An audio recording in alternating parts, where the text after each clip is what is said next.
Hey, what's up, everybody? Welcome to the latest episode of Flat Plus Football's First and Goal podcast. I'm your host, FPF Hall of Famer Brent Bodkin.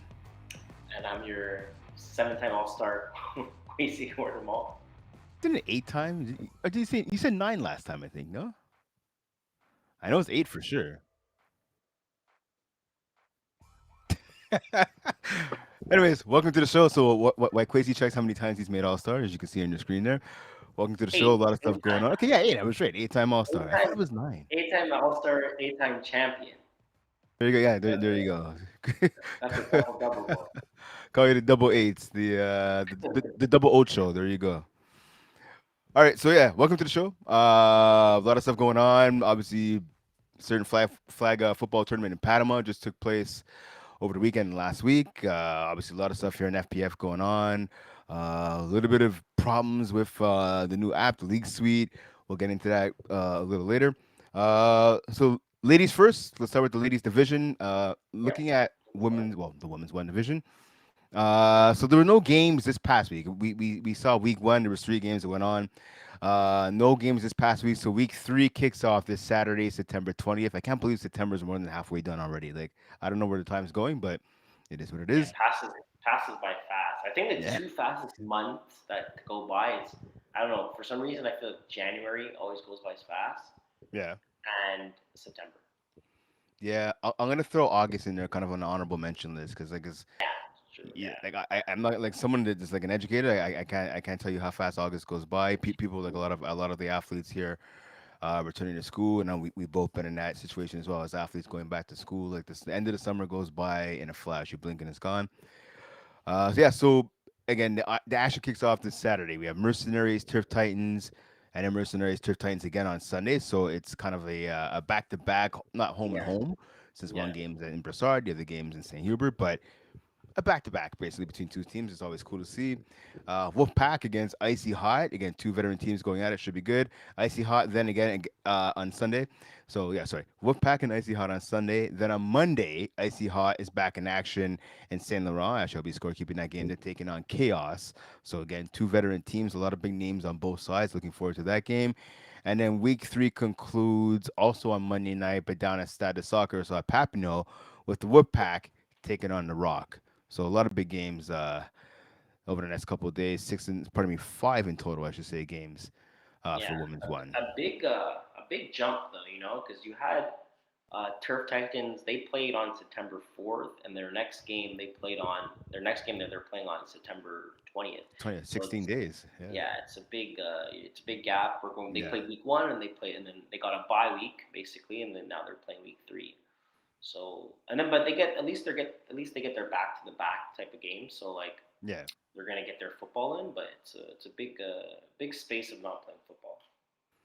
Yeah, definitely. And for the mercenaries, right? Like we said, that's I believe it's Gino DeFazio, captain team. Obviously, his daughter Maya. Shout out to Maya. She's like the I guess the face of the franchise, if you will.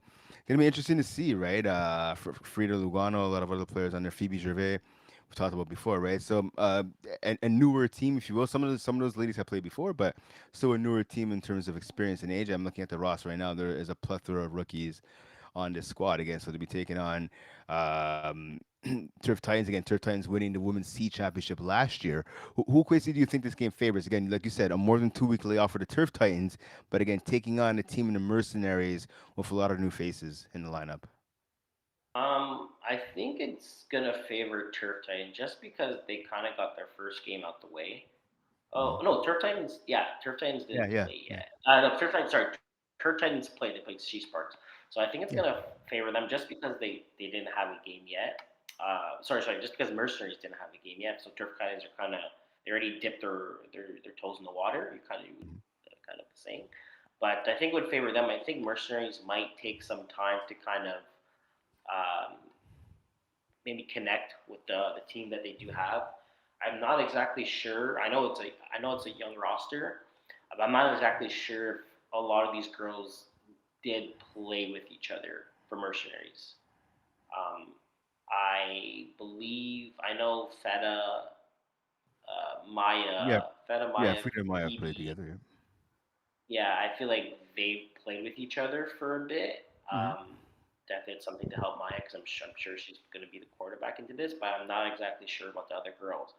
So maybe it's going to take some time for them to kind of get some chemistry going, and the fact that they're going into this playing versus a Turf Titans team that already played their week one game. They're for sure. I'm sure they have little adjustments that they're able to do compared to if Turf Titans was going this into week one, they wouldn't know what adjustments they would have to do for week two. So Right. I think it would benefit them. But going to the next day, I think all bets are off. I think it would be more advantage of kind of who's who's more balanced in the team wise. Yeah, definitely, definitely. Obviously, so I'm counting right now with the Mercenaries 9 rookies.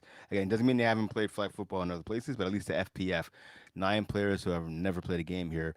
What advice do you have for them, or how much you think? How long do you think the adjustment will be again, seeing that they play the Turf Titans on back-to-back days? Well, it just depends of like who these girls are, right? Like, are they 7-on-7 girls? Are they because a lot of sometimes when the young, I'm sure this team is a young team. A lot of times, most girls are coming out of high school, right? In high school, it's 7-on-7 football. So the fact that you're gonna be playing on 5-on-5, it's a completely different game. First downs are different. There's no running with the quarterbacks. So really, it depends exactly how much experience these girls have. But I think after the first game, I think you kind of get a little feeling of it, a little hang of it. Again, Gino is most likely going to be there. It's going to be the coach. He's going to be telling these Mhm. girls what to do. Gino knows what he's doing. He's been in this league Mhm. for a while. Yep. He's been around this sport for a while. So Yep. thankfully, they will have them, and adjustments will be made. So first game might not go as well, but Gino's gonna know. He's gonna understand what he's gonna have to need to do to kind of make the adjustments that he needs to see falling into the next game. So if they have not the best game the first game, I think they're going to have a way better game the second game just because Gino's going to teach them up and coach them up a bit. All right, fair enough, fair enough. Another game I'm looking forward to, like I mentioned before, right? Wolfpack against Icy Hot, 2 veteran teams. I'm looking at it here. Actually, well, Wolfpack and Icy Hot, and even Icy Hot against Chaos, right? So, Wolfpack and Icy Hot Yeah, again, 2 veteran teams. I think Chaos is the better team though between Wolfpack and Chaos. So it's gonna be that Chaos team, right? With Allison Sobel, of course, the quarterback, Lamiz Ujundi, Marilyn Cesar, Emma Thompson Aslan, the whole crew, right, coming together, fresh off of a championship in women's too. Taking on again. So this icy hot team, right? It mix of Cayenne and Sub Zero, but a lot of familiar names. Obviously, there's no Sarah Parker this time around, but like Jasmine Farmer, Emily Carrier, Tamara Journeau, right? Virginie Journeau. The list goes on, right? Tons of impact players up and down this lineup for icy hot. Taking I don't want to say the core of Cayenne and icy hot, but a lot of good players, a lot of good female players on both sides yeah. coming together to make one team. Do you expect Icy Hot to knock off both Wolfpack and Chaos? Um, is this chaos? Would that be Chaos's first game going into this? Yep, it's They Chaos. play McGill. Chaos has played. Chaos, no, Chaos has They won play already. Chaos McGill. played. Chaos beat McGill 13-8 week 1. Yeah.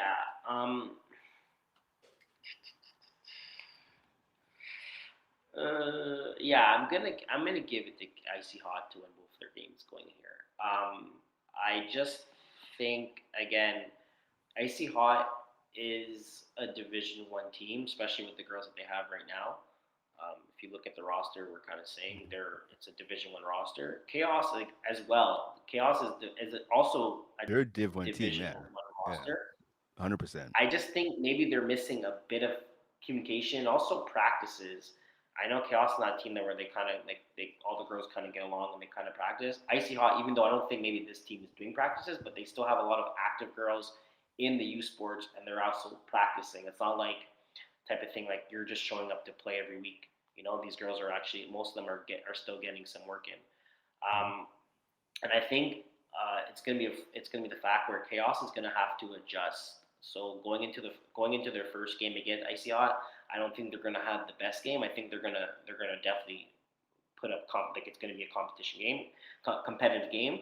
But I think ICOT's gonna be able to come out the win. But I think the following week, well, I mean they're gonna play versus each other like 4 times this year. They play versus each other So we have September 22nd, September 29th, October 15th, and then October 29th. So I think Icy Hot takes the first one, but I think Chaos is if Chaos comes with their full roster, their full team, I think they could sneak by and take away the second game if they kind of understand what they did wrong during the first game and kind of make the right adjustments. Okay. Yeah, we're gonna see what happens. I mean, again, both those games for IC Hot should be good. Again, taking on veteran teams. Will we see an upset? We'll have to wait and see. So sticking obviously, like I said, a bunch of other games, 5 games in total in women's one. So the action should be picking up again. Week one only saw 3 teams, no games, 3 games, no games last week. So we're ready to go full effect now for women's one. Sticking though with the theme of female football, of the ladies, I know you wanted to talk about obviously a couple of important things. Obviously the Yeah. tournament, like we said at the top, right in Panama, taking place last week. The IFAF America's Continental Championship taking place in Canada. Obviously, Team Canada with definitely a really solid result. Sorry. So I say Team Canada, obviously with like a really good result in that Yeah, tournament. exactly. So yeah, Team Canada did amazing in their group stage. They ended up coming in first, and Hmm. they beat Mexico, and that's a huge like. At first, when I realized they beat Mexico and they're like celebrating and stuff, when I was watching most of the live streams, that they actually had some difficulties with the live stream because of the weather. But when I saw the final results and I saw they beat Team Mexico, I think it was 26-25, and they're like celebrating, and I was just like, oh, okay, good. Like, but you guys don't have to play them again. You know, so I'm thinking like yeah, you guys, it's a huge win for you guys. But in my head, I'm like, okay, but it's qualification, the qualification round. You know, it's not the playoffs yet. The round robin round. And then I realized that because they won that game, it got them access to. It got them the first seed where they didn't have to play against the first, where they didn't have to play versus the first seed on the other side because only the top 4 teams make it. So for the women's side, you had Team US, Canada, Mexico, and Panama. And Hmm. because Canada came in first, they played Panama from the other side, and then Team USA had to play Mexico, Yep. which is huge for Team Canada because at the end of the day, the top 3 teams were USA, Mexico, and Canada. So Team Canada were able to play versus Panama. They beat Panama, got themselves into the finals.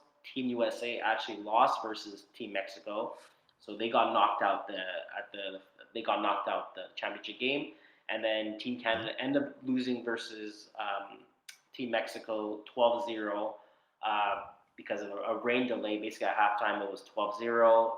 The rain was coming down too heavy, and they basically had to cancel the game. Some people were kind of wondering why didn't they have the game the next day, but mostly because you had the referees, you had people who did like scorekeeping, you had people who are filming. They left the next day, so it wasn't like okay, we could Yep. reschedule this to tomorrow. No, we can't reschedule this tomorrow because one, maybe they didn't have the fields. One, people were leaving. One, refs were leaving. Teams were leaving. You know, so and then also in the IFF rule that I just kind of found out a couple of days ago. I was wondering, I'm like, oh, how's that possible? You guys win 12-0 and they kind of just rain out. It's like a rain out game, and pretty much the rule is if you're up by more than 12, if you're up by 12 points or more going into halftime, and there's some type of like, I think there was also an issue a couple like years ago. So kind of same thing where the team that's up automatically gets the win. So Team Canada ended up taking the second, the silver medal, which Hmm. still is huge for them. Oh, for sure. They were Yep. in China like a month ago. They ended up taking the bronze, so now they got the silver. So steps are going forward, girls are getting more comfortable, and they're kind of putting Team Canada on the map. Which I feel like Team Canada should be on the map in general, but they're making a statement. Everyone was saying Team USA, and look here, USA finished third this tournament. So Yeah, yeah, that's it. Exactly, exactly. Yeah, just looking at the group right now. So obviously, Team Canada was in Women's Group B with Mexico, Guatemala, and Argentina. You look at Women's Group A was Team USA, Panama, Brazil, and Jamaica. I'm happy to see. I had no idea there was a Jamaican flag football team, yeah, so I'm yeah, super happy yeah. to see that. That's cool. And obviously, so Panama, Mexico, obviously, Guatemala, Colombia was in there. Chile, El Salvador. So yeah, again, this game is growing leaps and bounds, right? But seemingly by the minute, both male and especially female, right? So it's always great to see. Shout out to all the Team Canada ladies, obviously from FPF, right? I mean, I think predominantly the whole team is actually from FPF, made up of Yeah, I FPF think I players. think it's everyone except for I think there's one girl and she's from I want to say like Gatineau. I think so. So I think Yeah, the well, only girl that does not play in FPF. there you go. Yeah, it's following it on Sarah Parker. Shout out to Sarah Parker. Obviously, is following on her Instagram channel. Always putting updates, and the FPF was putting up updates as well on our Instagram page. So shout out to you, Omar, obviously, our producer today once again. And listen, they took home a medal. They did good. They're once more solidifying Team Canada's spot in the 2028 Olympics, and they get a chance to go to Panama for a couple of days, right? Yeah, Why not? exactly. And it was Why not? cool. They were actually on a resort, so they Yeah, stayed on yeah, a resort like I'm assuming exactly. like 4.5 5-star resort. Mm-hmm. So they got like the benefits going on the beach, like I'm sure Can't go it's wrong. all exclusive. So whatever happened like regarding that situation. But I mean, it's like a Yeah, vacation. You play your sport, you get your sport. I'm sure they had maybe one day to themselves, and they kind of got to relax and yeah, actually for enjoy sure. Panama. Right? Panama is super hot. Like Panama is like Yeah, boiling hot. So 100%. I'm I'm sure after playing yeah. all those games, one day to kind of relax and kind of just chill. I'm sure it was well worth it. And I think an added bonus too. So I know in early August is kind of their rain season. Actually instead of going to Jamaica, I was thinking about going there instead. Ended up going to Jamaica, but like I remember looking to go to Panama in like early August. That's the rain season. So when the teams went, men's, women's, obviously it's in early mid September. So hopefully they avoided the rain. Looking at it right here is the tournament was at the Peno Pernome Cocle province of Panama. I've never heard of that place in my life, but Panama's Panama. It's better than being in Montreal or somewhere in North America. But yeah, Hope everyone enjoyed it. they definitely did not avoid the rain because it was raining bad. Okay, okay. Yeah, a lot of rain delays. They had to change a Yeah. couple of the fields because they had Yep. to change some Yep. fields on the turf because the grass was just horrible. You couldn't it was not Yeah. playable Not on. good. But I mean, they didn't avoid the rain, but I know they got a lot of sun. I know Yeah. we got A a lot lot of of sun sunshine. on Montreal as well too, but. Yeah. Yeah. But All right. but anyways, it's still cool, Like at the end of the day, when you a lot of people when you else gonna go to Panama, Like some people would never go to Panama if it doesn't come to this situation here, right? Mm. So it's Yeah. always Yeah. It's true. cool to kind of to go visit a new country, kind of see how things are, and also play a sport that a lot of these athletes have been playing for years now, and you get to compete for for your country, So Yeah. it's cool. I always say I live by this model. Like travel as much as you can. Try to see the world. That's one of my goals. But I mean, if you get to travel and play some ball too, even better. Why Yeah, not? exactly. All right. Well, just to kind of speak on this as we're talking about Team Canada, we also had the U Sports Yep. for the females as well that they kind of just started going. Yep. Before, a lot of these teams were not associated with their school teams, so they're kind of clubs. And now you have all these schools now. You have all these teams that are associated with their schools. So University of Concordia, University of Montreal, University of UCAM, University of Sherbrooke. You have ETS. Mm-hmm. I think I'm missing two. Zuki TR. Yeah, Katia, yeah, and I think I'm missing. There's one more. I don't remember Well, the let me name. tell you. Let's go over the list again. Connu, U of M, UCAM, Laval. Yeah, So Laval. those There were, we go. yeah, Sherbrooke, yeah, Sherbrooke, UKTR yeah. and ETS. So now everyone is qualified as the well, sorry, not qualified, but everyone is represented as their school team. So now you're Right. fully a student athlete at that school, Yeah. which is it's huge to be honest with you. At first, when all these teams started, they started being clubs, not actually teams. So the fact now they're student athletes, they get all the Mhm. benefits. Yep. I'm sure they're able to get their treatment all done and stuff. They don't have to pay out of pocket because that's one of probably the craziest thing is when you play for a sport, you don't have Yeah. when you don't have the athletic therapist anymore. It starts the prices start to go. It starts to add up, and Ooh, yeah, they do. I Oh think yeah. you realize that after you leave a team. Like I don't know, for me and you, playing at Con U, and let's say you want to get your ankle looked at or your back or anything like that. Like if you don't have All right. insurance or that, you're still paying. It's still expensive compared to Yeah, yeah, kind of exactly. walking in the 100%. clinic, getting seen, and you're like, oh, okay, thank you very much, to them, and leaving. So I'm sure a lot of these girls are happy for that, and the fact that they kind of say, yeah, well, I go to University of Concordia and I play on the football team, and it's like you're actually part of the team. So Yeah, yeah, uh, that's it. yeah, cool. And it's long overdue. I mean, I know the RSAQ, so they're all in the RSAQ division as they are for like tackle football for the men's. Mhm. I know the RSAQ, they were taking stats going back to 2021 for women's flag football. So at one point there were 7 teams. I'm looking just through the history right now. There was a team UQO. So obviously the University of Quebec. I don't know what the O would stand for. I'm going to check that out now. But yeah. So anyways, 7 teams now. Unfortunately, McGill is the only team. I know. So McGill is technically a club team. I was talking to Emily Adam last week. Yeah. Okay. So UQO is a University of Quebec in Gatineau, which I don't know why it wouldn't be That's like you. QTR ish. Oh no, No, no, it's not. No, no. that's not QTR, Well, right? it's doesn't make any sense. Why would it be UQO for university? It's in Gatineau. Anyways, whatever. I'll get the full name. It's just Oh yeah, yeah. Okay, sorry. Okay, University of Quebec on Outaouais. Yeah. Okay, so Outaouais is actually they play like Champlain, like in Division 3 men's tackle. Outaouais is a team. So this is Mm, the University of Quebec of Outaouais, but for flag football that used to be in the RSAQ. Now they've been replaced by ETS. Yeah. So yeah, that those are your 17. I was just sorry, it's giving a little history lesson there, but yeah. Anyways, it's great to see it. Hopefully McGill gets on track and gets their ladies yeah. into the U Sports slash RSCQ division because that'd be great to see 8 teams instead of just 7. Yeah, or even or that. Yeah, exactly. I think that'd be cool, and the fact maybe when they start associating teams like University of Ottawa, like Yeah. from the other side, we kind of get that merging, kind of like what they do for U Yep. Sports, that for football, how they do tackle football right now. Make it as big as possible. Make everyone enjoy the experience, and also the game. It's nice to watch. It's not like you're never kind of 100%. Yeah. complaining, and all of a sudden you get to see new talent, new type of skills, and the fact that it's coming to the Olympics 2028 Yep. and all these tournaments are starting to pop up and going to Panama, China.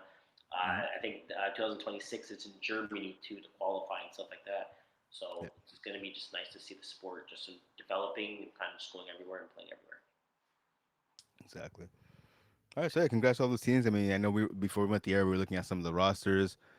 Obviously, Concordia led by Sarah Parker, Caroline Mocaine Joubert. I mean, let's be honest, that's a heck of a team right there. I mean, it's a lot of the ladies from Sub Zero, but like the talent is spread out though. So I'm looking at it here, right? So Ashley Langer as well. She's making her rookie debut, her debut season, I should say. Pardon me. With the Connu Stingers. Just looking at some of the other teams here, like UCAM, right? UCAM has a lot of players like Anouk Benalil, Marika Bouchard. So a lot of familiar names. Audrey Lajoie, right? A lot of familiar names from FPF. Obviously, you go to U of M, right? Naomi Almal from Chaos. We've seen her play a lot of different teams. She's on the squad as well, right? So each team, something we were talking about before, right? Elizabeth Ashkar is supposed to be the starting quarterback, but I know you were talking about a little bit of controversy now. Sandrine Gobet Hewitt, I'm looking at her name. She's listed on the roster right now too, right? So that's a little bit of quarterback controversy right there. Of rising star in Ashkar, a definite star in Gube Hewitt. I don't know if you want to go more into detail on that. Yeah, so pretty much Songin ended up coming back. From what I know, from what I heard, she ended up. I believe she was supposed to graduate, or she graduated, and pretty much she ended up going back to University of Montreal because she still had eligibility. She was able to Mm-hmm. go back. And one thing also, everyone's eligibility restarted if your school was not associated with if your team was not associated with the school, you get your eligibility restart. So the people that don't understand what eligibility is, that I believe it's 5 years you get. Mm-hmm. And because Concordia and all these teams were not technically part of the school, and now they are, it's like everything resets back. So everyone's Yeah. rookies at the end of the day. Yeah. Everyone Yeah. comes in as rookies. Mm-hmm. So for Swanskin, she pretty much. I'm not exactly sure. I think because I know Montreal was one of the teams that were associated with the school. I just don't know what year it was. but I'm sure as we could see that she's back now, so she definitely had years left eligibility. So she's back there, she's playing there, and now they have two quarterbacks. So not exactly sure how it's going to work. Not going to exactly sure who's going to start, who they want to start. I know they had a quarterback starting and they were going with her, but the fact that the previous quarterback is back now, it's kind of okay. Well, I don't know exactly the situation, but I just know it's a weird situation. The fact that it's like kind of saying a lot of quarterbacks go to that school because players go to certain schools if they know that the starter is going to leave, right? That's how you Yeah, get a lot yeah, of yeah, recruits. yeah, yeah. So it's kind of saying like, okay, well, she's leaving. I'm going to sit back for 1 or 2 years. Let her finish her time to shine, and then it's my time to shine. But at now, it's to a point where okay, well, it's still her time to shine, and I'm wasting my years playing here. So So you know what? I'll put it to a current football parallel. It's like Michael Penix and Kirk Cousins, right? Does Kirk yeah, Cousins sign with the Falcons if he knew they're going to draft a quarterback in the first round in the NFL draft? No, of course. Last year, of course not, right? So then you have Cousins sitting there, the most expensive backup in the league, backing up Penix, right? I mean, it mhm, makes for an awkward situation. Hopefully, I mean Ashgar and Gobert Hewitt, I mean they're phenomenal players. I don't know them at all personally, but hopefully they'll be able to put that awkwardness, for better words, aside and be able just to focus on what's going on. Because I yeah, mean, I'm looking at this roster, right? Like Clara Baudouin, Justin Cote, Leo Demers, like they have a lot of talented players. Shout out to Stella, right? Stella the Dawn, I think that's yeah, her nickname. She's on the team as well. Rosalie Landry, like I said, Noemi Oman before, Abigail Perot. There are a lot of top-notch players, Chloe Samard, on the squad, right? So hopefully for the betterment of the team, they could put it together and just focus on winning and let the reps play out however they're gonna play out.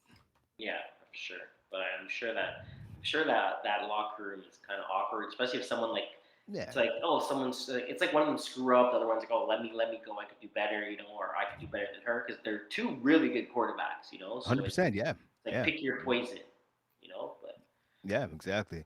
I Look, wish look, so, good luck, so good luck to the coaches in that locker room. Yeah, yeah, that's it, man. That's it. Again, all the rosters look stacked. A lot of talented players. They got a lot from FPF on pretty much all the squads.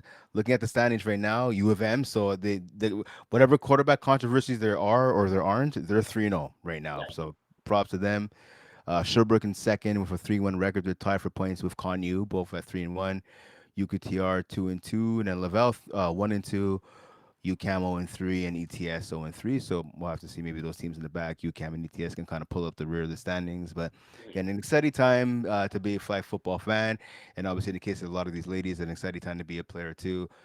Super happy that they're getting the eligibility their eligibility reset, which is awesome. As a former student athlete, I'm sure you could attest to this as well. I know I can. To like, I wish I could have played forever. So the fact that they're able to have their eligibility reset, maybe they'll take one class instead of taking three or four a semester and to make it a little easier on themselves. They don't have to cram everything in, right, to try and graduate on time or whatever the case yeah. may be. Well, But that's yeah, exactly I'm sure some of them in this situation since they've been in school for so long, 3 4 years. You're kind of like okay, well instead of graduating, maybe I'll take two classes yeah, semesters. I'll play my year, and then I'll take maybe yeah, two. yeah, Like yeah, it's longer process to leave the school, but at least you get to have a full experience of actually yeah. playing for the team. With the logo, with the name, everything.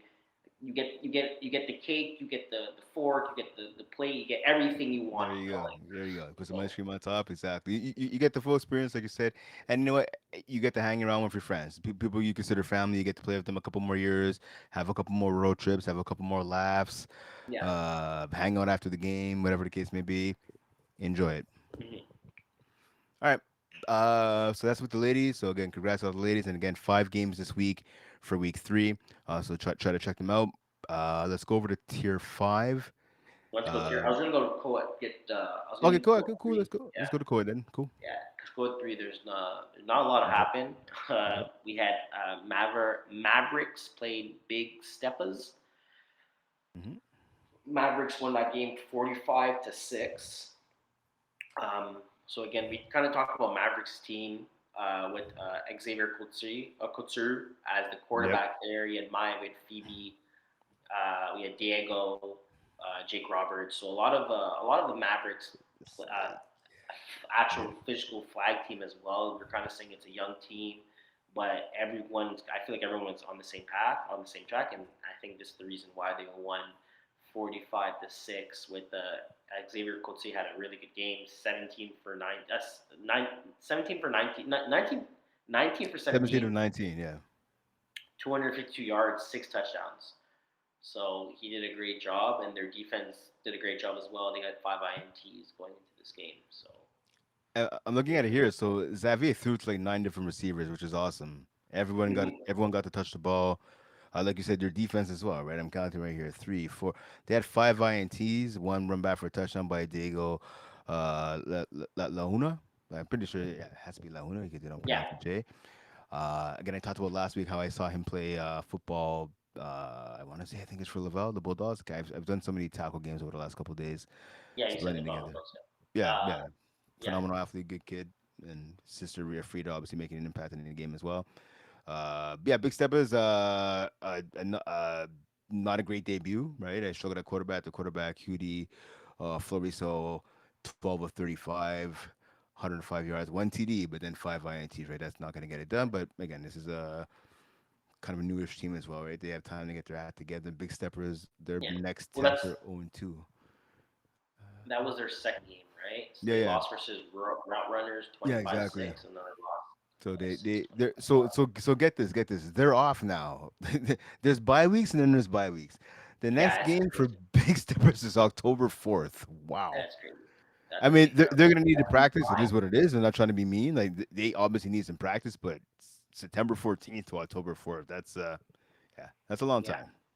Yeah, and then it's crazy because they play October 4th, then 9th, then 12th. 12th. Yeah, You know, yeah, you got exactly.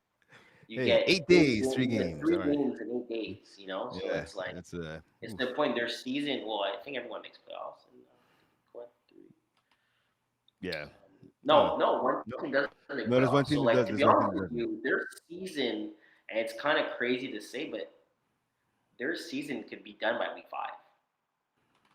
It could be. But it definitely could be because yeah, again, yeah, one team doesn't make it right now. It looks like it might be. Big Steppers, but we haven't seen Vicious and Delicious. We haven't seen the Incredibles yet, so we'll have to Yeah, wait and see but yeah, before we but just I'm say saying Big Steppers' season is done. they play Vicious and Delicious twice, and they play Incredibles, right? Yeah, So they lose twice versus Vicious and Delicious, and they lose yeah, versus Incredibles. I mean, that would give Incredibles at least one win, and Vicious Delicious at least two. So it's to the point where they're going to be in a really bad spot if they lose the next 3 games. very true. But again, you got to play the games, right? We got to see what's going to happen. We can't just assume. But I mean, right now on the outside looking in, it does look like Big Steppers are they're in a world of trouble. But again, they have to go out and play the games. Hopefully, as the season goes on, they get a little better. Maybe this long break, right, will do them some good. Get a bunch of practices in, get a couple scrimmages in, see what they can do. 2 games in, it's too early to pull the plug, but they know what's working for them and what's not, right? So again, Yeah, use this time, exactly. guys and girls, to get your act together. No, 100%. And then going into week 3, we have Route Runners. That's going to be on this Friday. You have Route Runners versus Incredibles. Incredibles going to back to back. Well, Mhm. the next day they play on Saturday at Brossard. They're going to play the Mavericks, Yep. and then Mavericks kind of play a back to back. They play on the Sunday versus Vicious and Delicious. So a lot of teams that we're gonna have at least 3 games this week: Friday, Saturday, and Sunday, and we're gonna have two Yeah. teams playing at least twice. Two teams playing twice, yeah. Hmm. Yeah. There you Incredibles and go. then Mavericks. All right, man. Let's hop over to Kuwait 2. We had 2 games of Kuwait 2 this past week. Last Thursday, so September 11th. Tea Party knocked off Flagzilla 43-25. Actually, score kept most of that game. Mokan, who came about like 40 minutes late to scorekeeping shift, I had to fill in for him on this field. Why I was scorekeeping another, and then Emma, so who I was replacing Emma as a scorekeeper on Thursday, she ended up having the score key because she got there thankfully early for her game. She score kept. I think no, she score kept this game, and I had to leave this game 10 minutes in to go score keep the game the Mo was supposed to do. Mokan horrible, So, getting there so late, what you're horrible. saying, it's everything is most fault. Yeah, 100, as always, as always. Yeah, Everything is cool. so from what I saw in this game, listen, it was Dante, and he aired out the bend, four catches on four targets, 88 yards. Every one of his four catches went for a touchdown. I mean, their defense was smothering Dante, who threw six TDs, also had a pick six. Leah Big Raw, one of my favorite players now. So I've had a chance to get to know Leah a little bit, and I've seen her play. Like, she's quiet. She doesn't talk any trash. She's, I think, one of the tallest girls in all of it, tallest players period in all of FPF. But she's a good receiver, and as a defender, like, she rushes. But then I've seen her play a little defensive back. Like, she has talent. She has talent. One of those players on the rise here in Yeah, FPF. for sure. I heard some rumors about maybe Sub Zero trying to recruit her. I don't know how true that is. I gotta talk to my sources about that one. She's actually also a great kicker. So Oh, really? Oh, I was, there you go. Yeah. yeah, I was coaching the Edouard C team for women's two Mm-hmm. for Yep. flag football, and she plays for Saint Laurent, like the Patriots, Yep. University of Saint Yep. Laurent. So like right on top of Vanier or Mm-hmm. under Vanier, you would say, whatever depends which way you're going from. And she's actually a kicker too. She kicks the ball and she has a good leg. When I saw her, I was like, oh, she's kicking. She kicked it pretty damn far too. So I mean, it's it kind kind of of makes sense. Like, I think so. Me and you aren't the tallest people in the world. I think one of her legs may be taller than us. Like, I mean, if someone, if you're gonna tell me someone's a good kicker in FPF, I put my money on Leia Big Raw, like 100%. yeah, great kicker. So one thing that actually stood out to me in that game. So, Alex Zalipsky and his quarterback for the other side for Flagzilla, he did the best he could. He two things. He has like a weird hitch in his throw, which I've never seen before. And I was dissecting it on the sideline, standing with Emma and Lori Willis. Shout out to Emma and Lori, obviously, and we were both like, "There's like a hitch to his throw," and it's weird. The ball comes so fast. It's just I just noticed. It's something I noticed with quarterbacks. The other thing I noticed, more importantly, is Gregory Spino. I hadn't really seen him play before. I don't think. I mean, we've being scorekeepers, we've seen like a ton of players. He's a guy. He's a rookie, I believe. Let me just double check this here before I shoot my mouth off. No, he's not a rookie. His first season, weirdly enough, Yeah, was in 2022. But then he took a bunch yeah, of time off and didn't come back to the spring. he plays in MFL. Okay, I okay, actually, okay, yeah, okay. I know Gregory because I went to high school with him. Oh, nice. Okay, Yeah, I went. I like that. Yeah, so I went to high school with Gregory, and he played for the St. Hubert Rebels. So I played for Okay. Greenfield. He played for St. Hubert. He was like Okay, a okay, receiver okay. slash DB. He was All never right, the best athlete, but like he knew how to ball out, like he knew how to play. So I was right. actually I just laugh. I'm laughing at the fact that you just said Gregory Spino, and I'm like, oh, I know a Gregory Spino. And I'm looking at the picture now, and I'm like, oh, There you go. literally, Okay, I went okay. I went to high school with. Yeah, So that's kind I of gotta say though, this dude was balling out. Like he was catching everything. I mean, okay, it looks like he had nine targets. He caught, sorry, 10 targets. He caught nine of them for like 127 yards, whatever it is. I don't think that the one catch that he didn't catch. I don't think it was a drop. I think it was just a bad pass from his quarterback. This guy was just balling. Like catches behind his back, catches off the ground, catches he had to leap up high in the air, sometimes double covers. Sometimes he's able just to burn his defender. Like this guy was making clutch catch after clutch catch. I think he's a guy to look out for, Gregory Spino. Because from what I mean, it's one game, it's a small sample size, but his yeah. route running was pretty good. But he was like top notch in terms of speed, and his hands were fantastic. So I walked away impressed from watching him.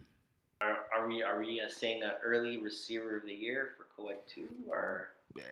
Maybe. I mean, I want to see a bit more than one game, but from what I saw, like he definitely put himself in contention. I think definitely. So that was So Tea Party got that win, 43-25, and then we had The kamikazes, no Kamikaze playing no pads. pads, no Yep, no helmets, helmets. just balls. Yeah, so that game went down to the wire, obviously. So it's a game I didn't see, but I will say, um, so the winning touchdown in this game was scored by kamikazes. Yeah, Maxime Giroux, with a 1 yard TD catch. But that was like there was a lot of plays left in that game after that happened. Like there Mm-hmm. was, yeah, I want to say one, two, three, four, five, six. There's about seven, eight, nine plays left in that game. No Pazzo Hammers had a chance, but they were stopped on fourth down. So good defensive stand by Kamikazes to seal the deal there. But yeah, really a great back and forth competitive game, between two teams who are kind of like really trying to establish themselves. No Pazzo helmets, obviously we've seen them before. a couple of familiar faces, pardon me, on that squad. But yeah, like Kayla Gauthier, obviously she's played in the league for a while. Simone Deshane, obviously from Jaegerbaum and that. So Bruno Yeah. Provencher as well. A lot of names we Um, recognize. But yeah. I yeah, on the other will. side, sorry. Yeah. Give a shout out to Effie, the quarterback for Kamikaze. She's actually only 16. Oh, really? 16 Okay. years old. Yeah. So I think she plays. She goes to school for St. Paul. So I seen her. Well, she kind of hangs around with Edmond Petit that group and stuff like that. That's why she knows both the Maxime Junot, and Maxime Gagné. Okay. But yeah, she's 16 and she's a baller. Like the fact that That's a she's Patron. going Okay. for co-ed two versus some good talent, I'm excited Yeah. to see exactly how she's gonna do this year. But it's a big jump. I know she plays quarterback for high school and her 7-on-7. So the fact that she's playing some co-ed here as well, it's nice to see. And the fact that she got her first W is also nice to see as well. Yeah. Well, first W for her, first W for the team. Yeah, so shout out to FA Patron. Yeah, 16 years old. Hey, listen, they become all ages, right? I mean, if you can ball, you Mm-hmm. can ball. Her and her team are back in action against the Shakiras this Sunday. Is this 20th? Yeah, this Sunday at in Brassard. So hopefully they can make it 2-0. Uh, Looking at the Oh, rest of the schedule here, so that pretty much wraps it up. Yeah, again, only 2 games for week 2. Looking at I'm trying to see right now like what week 3 has in store for us. So we have Flagzilla back in action. So Flagzilla taking on Mixtologue on Lavelle. That's coming Friday night. So Friday night football. mm-hmm. Saturday we have Shakira's against Kamikazes, like I said, in Brassard. Sunday we have 2 games Sunday. So at Stade Bear, so I'll be there for that game. It'll be no pads, no helmets, just balls taking on Michael Scott's Tots. So I'll be looking forward to that one. Kenny Batoye and the boys. And then it finishes off with double dip against Mixed Lodge. So again, Mixed Lodge and double dip. So those are two teams that have score kept a couple of their games in the spring season. Two fast, two exciting teams could put some points on the board in a hurry. So I'm looking forward to those two, especially those 2 last games. No pass on Yeah, how much this balls and Michael Scott's toss, and then double dip and Mixed Lodge. yeah. It should be a great week of football for co-ed too as well. 100%, 100%. Let's go to co-ed one. Yeah, So code one, we only had one game for week two, yeah, and we only have one game for week three. So yeah. not a lot of code one action. No, For week no. two, we had Lego My Flag versus Fit Squad, Yep. and Lego My Flag takes it 27-20. Yep, 27-20 victory. So Jeff Rosenblatt, obviously quarterback for Leg on My Flag, 4 touchdowns in that one. William Brouard, and I think I picked him in the upset last week. So William Brouard, 3 touchdowns. I wasn't off by much. I was off by a touchdown, but a win. I know you expected that. Sanders, big shout out to him. Sanders, 3 TDs in that game. Adam Malinoff, again, one of the most underrated players in all of FPF. He had the other touchdown for his squad. Looking defensively, Gabrielle Mongrain with an INT, so good job by her.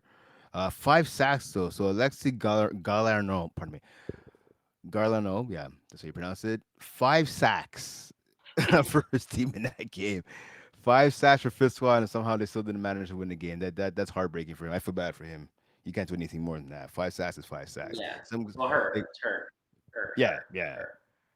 I mean, what you want to see now is can Galarno keep it up for this? Obviously, he's not gonna get 5 sacks a game. Let's be serious, but can she add to Yeah. her total? Maybe let's say she can get maybe 2 a game, or even 1 a game at this. If she gets 1 a game at this point, right? I mean, you have to like her chances for defensive player of the year. Like that's Yeah. Well, she had two. She had two.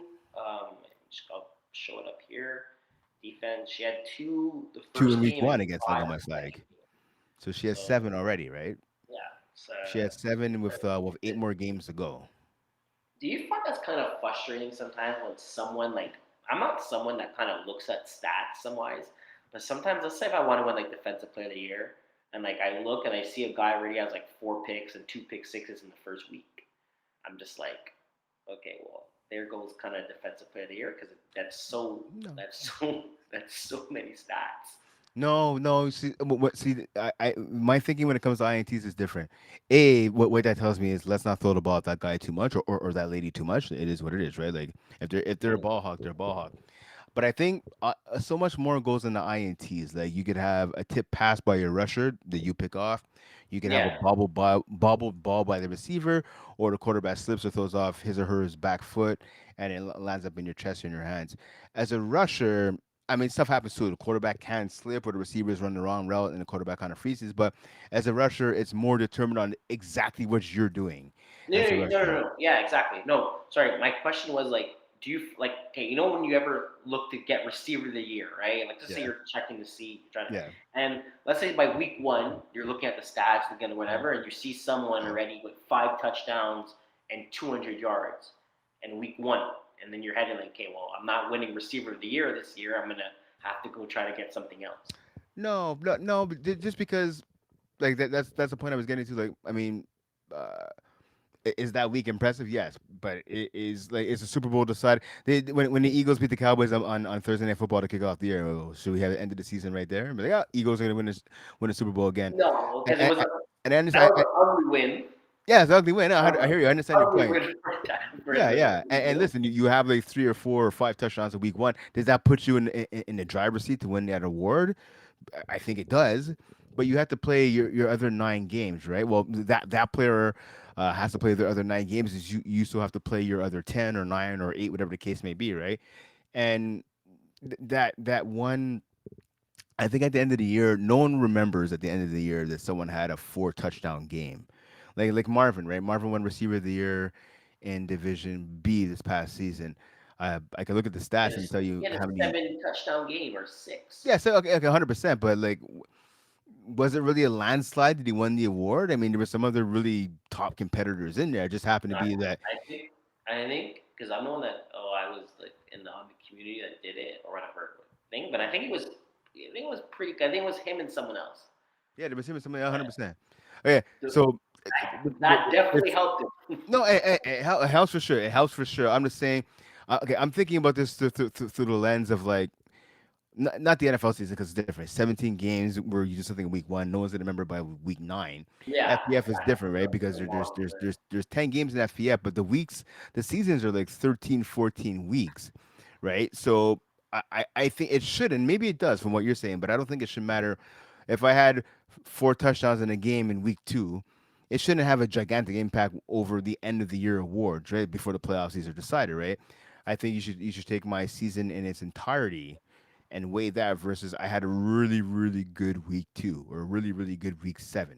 Like I don't know. That's just Mm. my opinion. Yeah, yeah, I get it. Yeah, it just I just feel like they get a big jump. It's like I don't know. I hear you. And in the case of Alessi Garno, again, shout out to her because 7 sacks. Some people have 7 sacks for the year and they're happy. 7 sacks in 2 games is phenomenal. Again, just doing the quick math, right? She has 7. Let's say she gets only one the rest of the way, right? So she has 8 games left. That gives you 15 sacks right there. If she Yeah. finishes the season with 15 sacks, she better be in the conversation at the very least for Defensive Player of the Year. And I feel like she's playing. I think we play Fit Squad again. So I mean, I think she probably has 2 or 3 out. I think she's probably going to get again against Jeff. So Well, that's yeah, exactly. All right. Yeah, the one game coming up, I think is the Garrett Took, I believe, against the Merge. That is the one game going on this week in Co-ed one.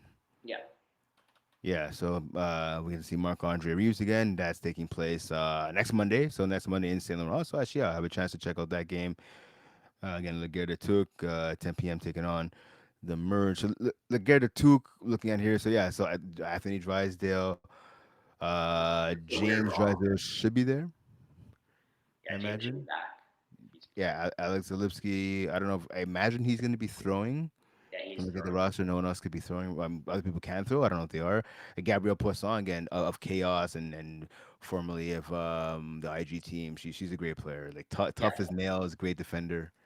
I believe she also played with Sam. I mean Alex last season in Coed too as Yeah, yeah, well. very true. There you go. There you go. Yeah, yeah Gabrielle Yeah, it's Forte gonna is be very, an very quick feet interesting as season for well. them because I know it's a lot like James, Anthony.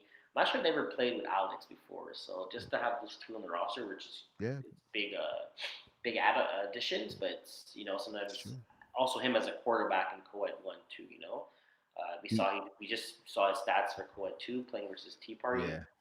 We're gonna see how he does in co-ed one. with the You got to better. take away the run, and not just the run. You got to take away his ability to kind of escape the pocket and buy time for his Mhm. receivers to get open. Because that's when he's at his best. When he's running to his left or running to his right. He's having like 4, 5, 6 seconds to throw. He'll throw off his back foot sometimes, or he'll throw on the run. He's pretty accurate actually. So yeah, well, we'll see what happens. It should be a good game. Okay, it's kind of gonna be two quarterbacks that kind of play the same way. Mark Andre Reeves is a way better quarterback. I'm not trying to say Alex Zaleski is better than But him, but two they guys that they like to have buy the time. same. Yeah, exactly what you're saying. They have the same similar Yeah, skill aspects, set. like how Yeah, they March exactly. is faster and has a better arm. Yeah, there you go. All right. You want to go 5v5 or you want to go men's? We go 5v5. There's only All one right. game that got Cool. played this week. So We I had I score kept the game between Blue Dry and Griffin Nation. So I was saying before earlier, right, the whole hiccup with League Suite. So long story short, I'm not gonna get into all the details. There's a problem with League Suite on Friday during some tackle games. I was I had my iPad. It got worked on by the people of League Suite. I came on Monday night. I score kept the game. Blue Dry won. I could tell you the score. Hold on, I get it for you. Sorry, I should have thought about this earlier. I'm going to get the iPad. Blue Dry beat Griffin Nation. It wasn't even that close, to be honest. The final score in that game was, oops, sorry, wrong app. Okay, here we go. Yeah, so the final score in that game on Monday night in Saint Laurent was Blue Dry beating Griffith Town. Yeah, actually, no, it was closer. My bad. 28-24, which seems odd. And yeah, okay. 28-24 victory for Blue Dry. Yeah, watching that game again. So Blue Dry, it is what it is. I played with Fred Juno, great guy, good quarterback. He loves to air it out, and he aired it out all day long against Griffintown. I'm looking at it here though. There's one guy that caught my attention in that game. Sorry, I'm trying to find his name here on the website, but it's not gonna tell me who it is. I have to go into Is the it actual. Zachary, Samuel, Raphael, Frederick, No, Jan? That's I'm looking at the oh, roster. I'm not here it is. No, I got it. six I got guy it. in the It is. roster. Yeah. Zachary Vincent. Yeah, Zachary Vincent. This guy, he balled, man. I've seen him play little bits here and there. He is fast. He can catch almost everything. I think he might have Mm. had I think he had a pick six as well in that game. Like he was good. Tristan Boyer sub for that team. Yvonne Desjardins, man, I've been calling this guy's game when he played at McGill forever as a tight end. He's a great player in FPF. Jeremy Rooney from Idaho U the Pimps and Idaho High the Pimps. He's on his team. I think he was subbing for that game because he told me I think he was just there. He didn't want to get into the team picture, which leads me to believe he's a sub, and I believe that's what he said as well. So Jeremy Rooney was there. The defense kind of smothered Griffintown. Griffintown tried to make a push late. Yeah, it's right. Griffintown started off. I think their first drive they scored a touchdown, and then the well kind of ran dry for a while. And I believe they caught up a little bit at the end once I think Blue Dry kind of took their foot off the gas. Um, a couple players also Devin Daou plays for Griffintown. Usman Gindo, speaking of guys, he used to play for McGill. He's on that team too. A couple of the guys like Samuel Jolie, Felix Gagne, Cedric Asaman. They have some players on this team, Griffintown. They couldn't keep up. Their mistakes held them back against Blue Giant. Blue Giant just capitalized on all the mistakes that the Griffintown made. Okay. I know we have Sunday, so actually okay, now we'll talk about that next week because that's on Sunday the 28th. So Blue Dry is off now from Monday. Yeah, They're off all the way to the 28th. So and then good for Dry.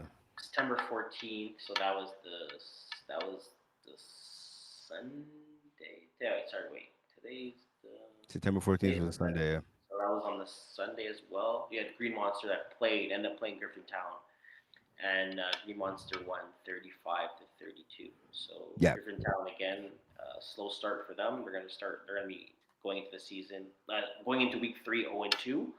But again, it's still a long season. And then the defending champs, you would want to say, is Green Monster from the previous season.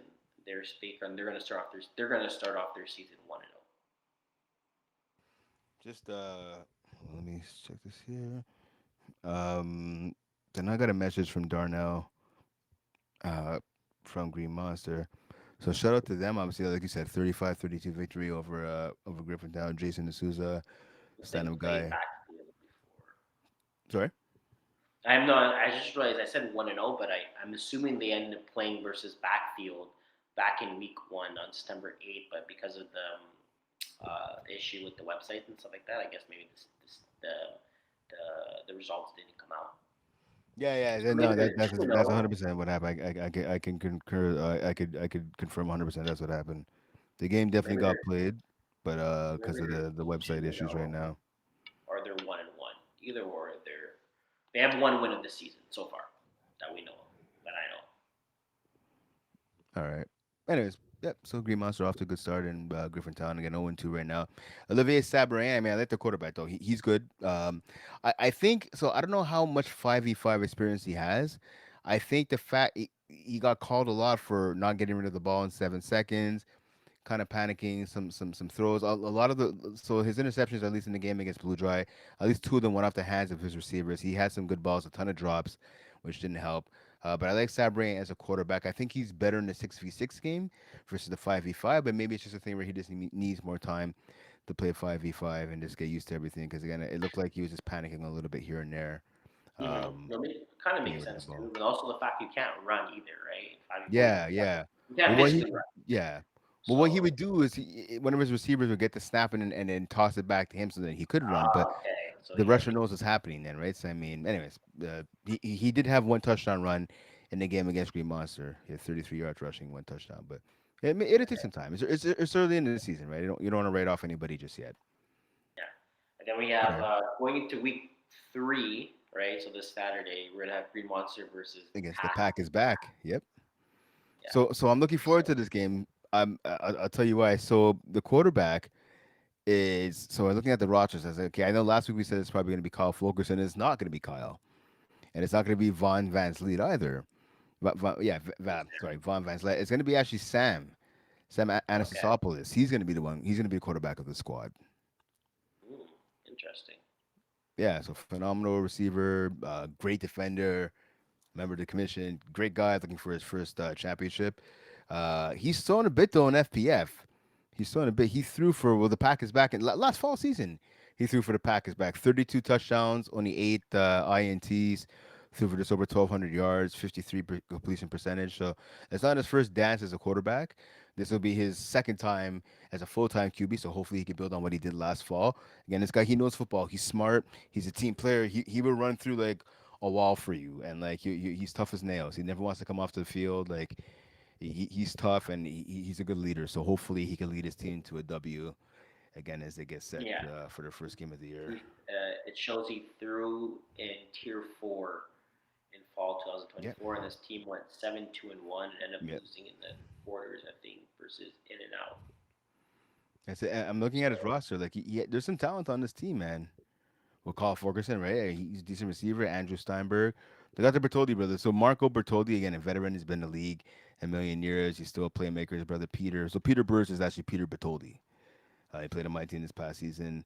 But Marco, yeah, two-time champ. So I mean, they got some weapons on the squad. I don't know where Vaughn's gonna play. Maybe he's a good athlete. So he's a rugby player, right? So I'm sure they could put him somewhere on the field. He'll make some plays. So, and I'm sure there's gonna be other people added to the team. I don't think it's just gonna be these six guys. I think it'll probably you'll probably see a yeah, seventh for on the sure. squad, maybe an eighth. You're gonna have to bet that. Yeah, Yeah. it's All gonna right. be it's gonna be interesting. It's gonna be nice to also see some familiar names that are coming back. Exactly. Get to see Exactly. Sam come back as a quarterback to see what he could do 5v5, and yeah, it should be a nice season for them. 100%. All right. Let's go to competitive. So Yeah, no games, nothing really to report, right? I mean, we had the Braves laying a beat down on has been back on the first night of the season there. Well, almost the first night, September 5th. No games in week 2. Week 3 though, has-beens are back in action. The yeah, like we said last week, the schedule doesn't do them any favors. They're taking on. They go from the Braves. They're taking on Montreal Magic. That's gonna be this Friday in Laval, and yeah. then Monday night in Saint Laurent, a game I'll be scorekeeping KGP against the Raw Dogs. So that should be a really good game, I think, as well. Yeah, exactly. So kind of we talked about last week. We kind of did like a little preview kind of we were saying the has-beens are not. It's not going to get easy for. It's not going to get easier for them. Nope. Unfortunately, they had to play Braves week one. You know, it's not the best thing to kind of do. You kind of want to. You would rather play Ease your versus a way team into that's it. Yeah. more in between the pack. Yeah. Yep. So, but I mean, they're going to learn. They're going to get their experience. And then for KGP and Raw Dogs, it's two teams that are familiar, used to each other. So that, as you were saying, that should be a good game to Yeah. start off week three of competitive. Yeah, it should be good. Should be good. Like we said last week, right? With has-beens again, a lot of tackle guys. They just got to get their feet wet. Jonathan Senecal, again, the quarterback. He just needs reps. He needs experience, and he'll get it right. Playing the Braves, playing Montreal Magic for the squad, right? It's going to be a learning experience, and I only expect them to get better and better as the season goes on. It'll be rough early, but they'll be better for sure. Mm-hmm. All right, let's hop into tier five in the last 20 minutes or so that we have. Uh, yeah, so looking at it here, man. Sorry, trying to get the schedule up, and for some reason it's not working. I have it. Oh yeah, yeah. Check out your screen. Here we go. Always takes time. All right, so this past week we had 5 games. I had a chance to work. So yeah, last Thursday again in Laval, I had a chance to work the PSTM Gamblers game. I know we talked about it a couple of times in the spring season. Those are who I thought were the two top teams in Division F. Obviously, the first down sniffers had a lot to say about it as they made the championship, but they lost to PSTM. I was excited to see this rematch. PSTM like is weird. Like both teams kind of started off a little slow, but then they started to pick it up as the game went on. I mean, at least well, in the first half it was 14-14. You see PSTM pulling away 14-6. In the second half, it was bad interceptions though. Both quarterbacks they weren't on their A game. Talking about Jesse Kolarczyk from PSTM, and then Alex, pardon me, DeLuca from the Gamblers. It was just odd. I know Matthew Antonio is a guy I've talked about plenty of times on this podcast. He was phenomenal as usual. 5 catches, 68 yards, 2 touchdowns. And then Jordan Lee on the other side for PSTM, he had a touchdown. Massimo Monas had a touchdown. James Massiotro had a touchdown as well. Those guys all came to play. It's just the defense is like it's a lot of turnovers. So Matthew Antonios again had a pick six as a defender. He was joined by Gabriel S. Estinville, I hope I'm pronouncing that correctly, who had an INT. But then you look at PSTM, right? These guys are ball hawks. Massimo Monas had like 3 INTs in the Yeah, game, it's crazy. right? And then Matteo Musimichi had a pick as well. There was a couple of pass deflections. There was a couple of would-be picks that were either dropped or just overthrown or underthrown. I don't know. Again, early in the season, both quarterbacks have shown repeatedly that they've been better than what they showed. Again, PSTM, credit for them for getting the W. And what was kind of an ugly game. I don't want to say it was a letdown, but I did expect a little bit better of a showing, at least offensively, by both squads. Yeah, for sure. Especially the fact that you have four INTs in one team and three in the other. It's kind of Yeah, yeah, it's a lot. It's a yeah. lot of picks to throw. A lot I of it, mean, shout out to exactly. the defenders that got the INTs. You know, the There we fact go. that also Massimil that got three INTs. He got two PDs too, so maybe those two PDs could have been four INTs, five Yeah, yeah, INTs. Maybe exactly. That's what I'm close to saying. that. Exactly, But exactly. I completely understand. It's way too many INTs, especially for both of these teams. They should be powerhouse teams in scoring, and even though 28 is still a lot, 20's it's not horrible. You know, you've seen teams score way less, but Yeah, they should be. It should have. It should like I think more points should have been scored, less INT should have been given. yeah. And so it's funny you say that. So the Gamblers, so the other 4 games were all blowouts, and the Gamblers are part of one of those blowouts as well, right? So they got smoked. Uh, By looking the at it right Jamaican here, Bob. yeah, 2 nights later, so Sunday, so 3 nights later, they got smoked 25-6 by the Jamaican bobsled team. So DeLuca, I think he had another 3 INTs, right? So yeah, it's not a good start for him. You know, Um, Shout out to Jamaican bobsled team again, one of those top contenders, right? Kind of flexing their muscle right there. They rebounded from like a 15-14 loss in week one to the Shockers, right? So good bounce back win by Jamaican bobsled team. yeah, Um, especially for their Looking defense. at Illegal Alien 47-27 over Puff Puff Pass. Uh Not for that, it's kind of crazy. The guy Tristan for illegal alien, the guy Tristan Colts, Tristan Colts Sabaz. oh, Kusumbas. Yeah, Yeah, Kusama, yeah, five he had touchdowns. Exactly. five touchdowns. Yeah, Exactly. over that So, game. so, so he had five, and the other side, Austin, Yazbek, McDonald had like three TDs. So, I mean, that's pretty good. Lucas Crivello, 100 yards receiving. Like David Dante Crivello, seven touchdown passes. It doesn't get much better than that, man. Yeah, That's impressive. That's some good ball right there. Not a lot of defense being played by either side. It looks like, but hey, it is what it is. it's a good start. Good start Yeah, yeah. for the season, some of these teams because remember some of these teams it's week we're in week two, but it's their first game of the season. So the fact that they're able to kind of score that many points, same thing with Yep. Airbnb, they dropped 41. You have TGS also scoring 24 versus Bloodline. Like a lot of these teams are also new. They're kind of new to this league. A lot of brand new franchises as teams. So winning your first game and scoring a lot of points does it's a good start.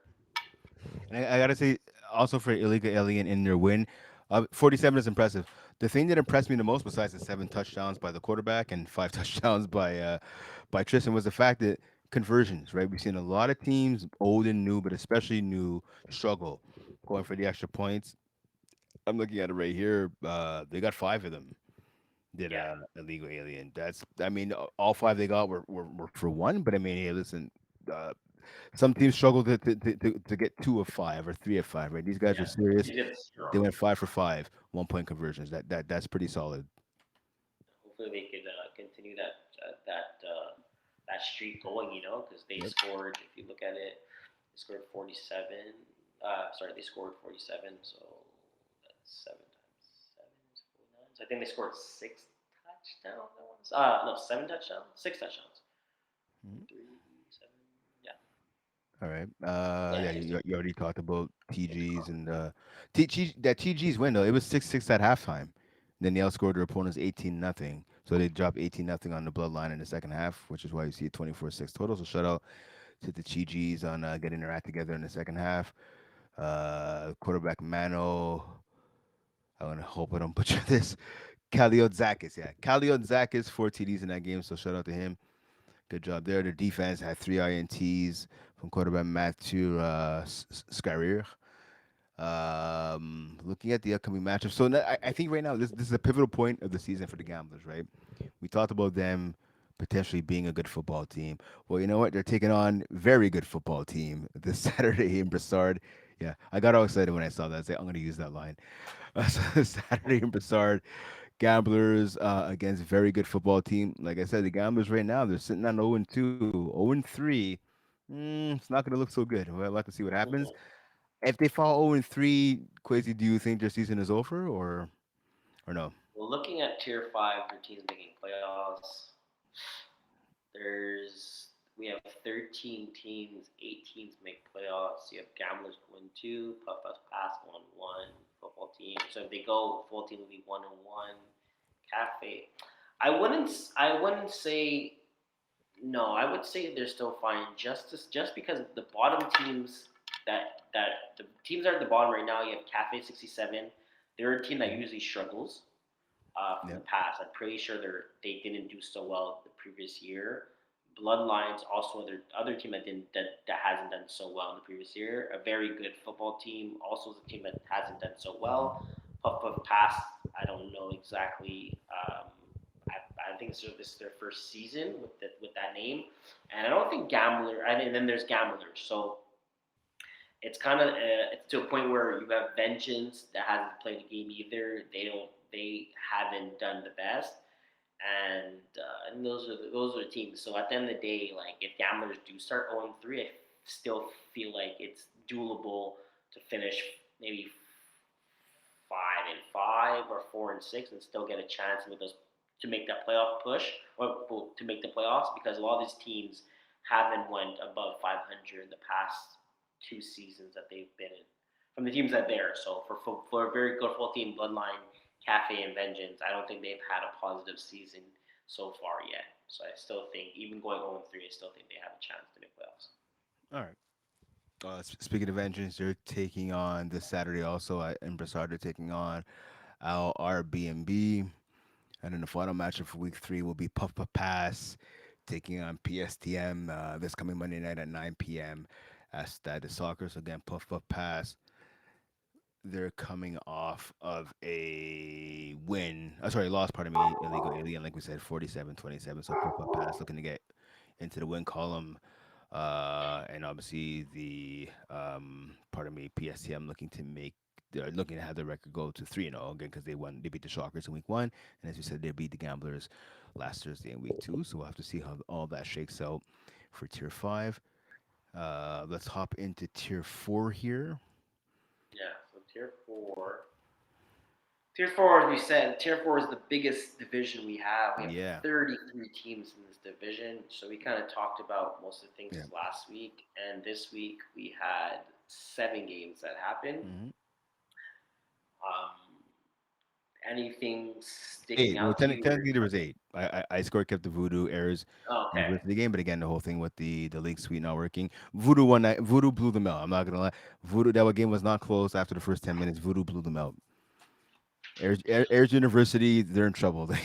They too many picks, too many drops. I've seen them play. Like they have some talent on that team. Just they can't get their act together offense. They honestly should have went to Tier 5. I don't know what they're doing here in Tier 4, but it is what it is. Rutgers University. Yeah, I'm not I'm not trying to be mean, but that's honestly from what I saw, they're a Tier 5 team.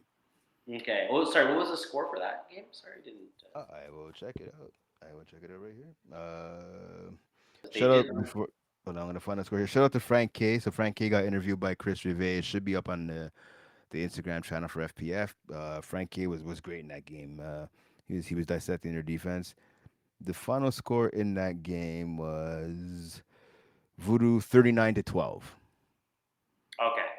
And I want to say so Voodoo again, Jeff Brown, Frank K, a lot of those guys, Marte, Tigane, like a lot of those guys are like in their 40s. Some of them, even Yeah. Frank, I think is in his 50s, right? And these guys for his university, they're all guys in their 20s. Yeah.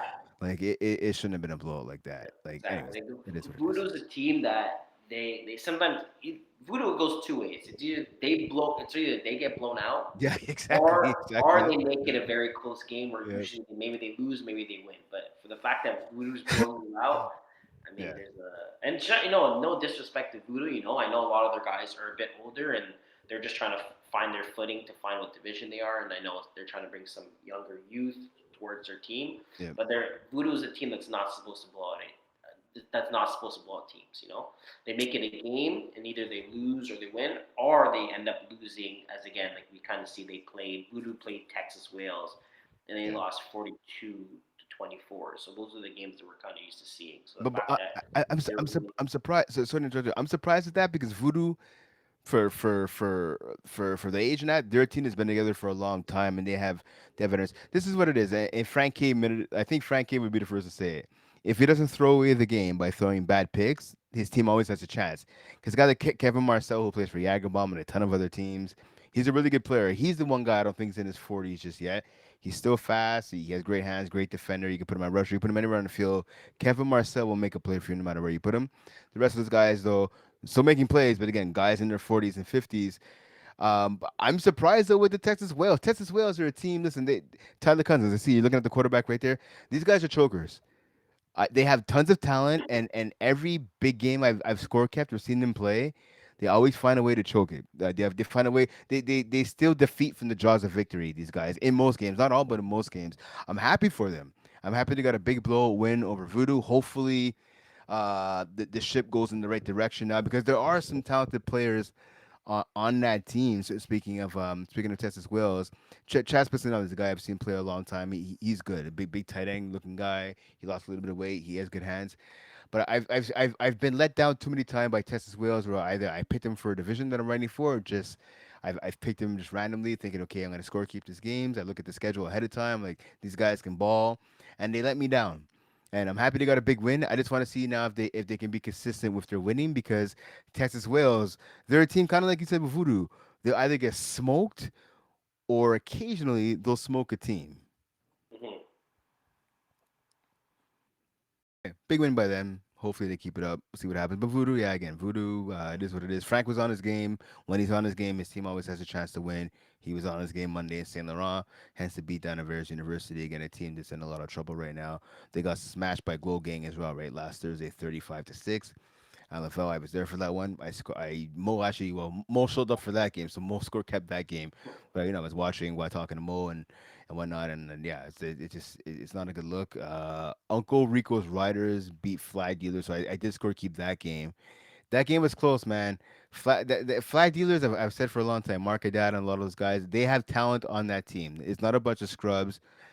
Their quarterback, he just struggles with bad picks. It's Roy Khalil. Seems like a good dude. He's the leader of the team. Yeah, like Mark Haddad, Michael Haddad, those guys, they can ball, and it's always like the longer the game goes on, the higher the chances of Khalil throwing a bad pick. And in the second half, he just threw a couple of bad picks. Like no excuse. Like some of those passes where you have no excuse for throwing that kind of thing, and Mm. it just came back to bite them because this game it was close, right? Look at the halftime score. It was 19. It was a 5 point game at the half, and then you see 26-12 was the second half scoring in favor of the Uncle Rico Riders. And this isn't the Uncle Rico. This isn't the Rico Riders that had like Justin Lerner or Darren. I forget his last name. I feel bad. McGizzy, I can't remember his last name. But the two top players on their team, those guys weren't there, and they still kind of ran away with that game in the second half. Shout out to Dennis Kutavas, 3 touchdowns. But Victor this Lancer game was Daves as well. overtime. Sorry. Yeah, Went to yeah. overtime. It no, it didn't go to overtime. This is overtime.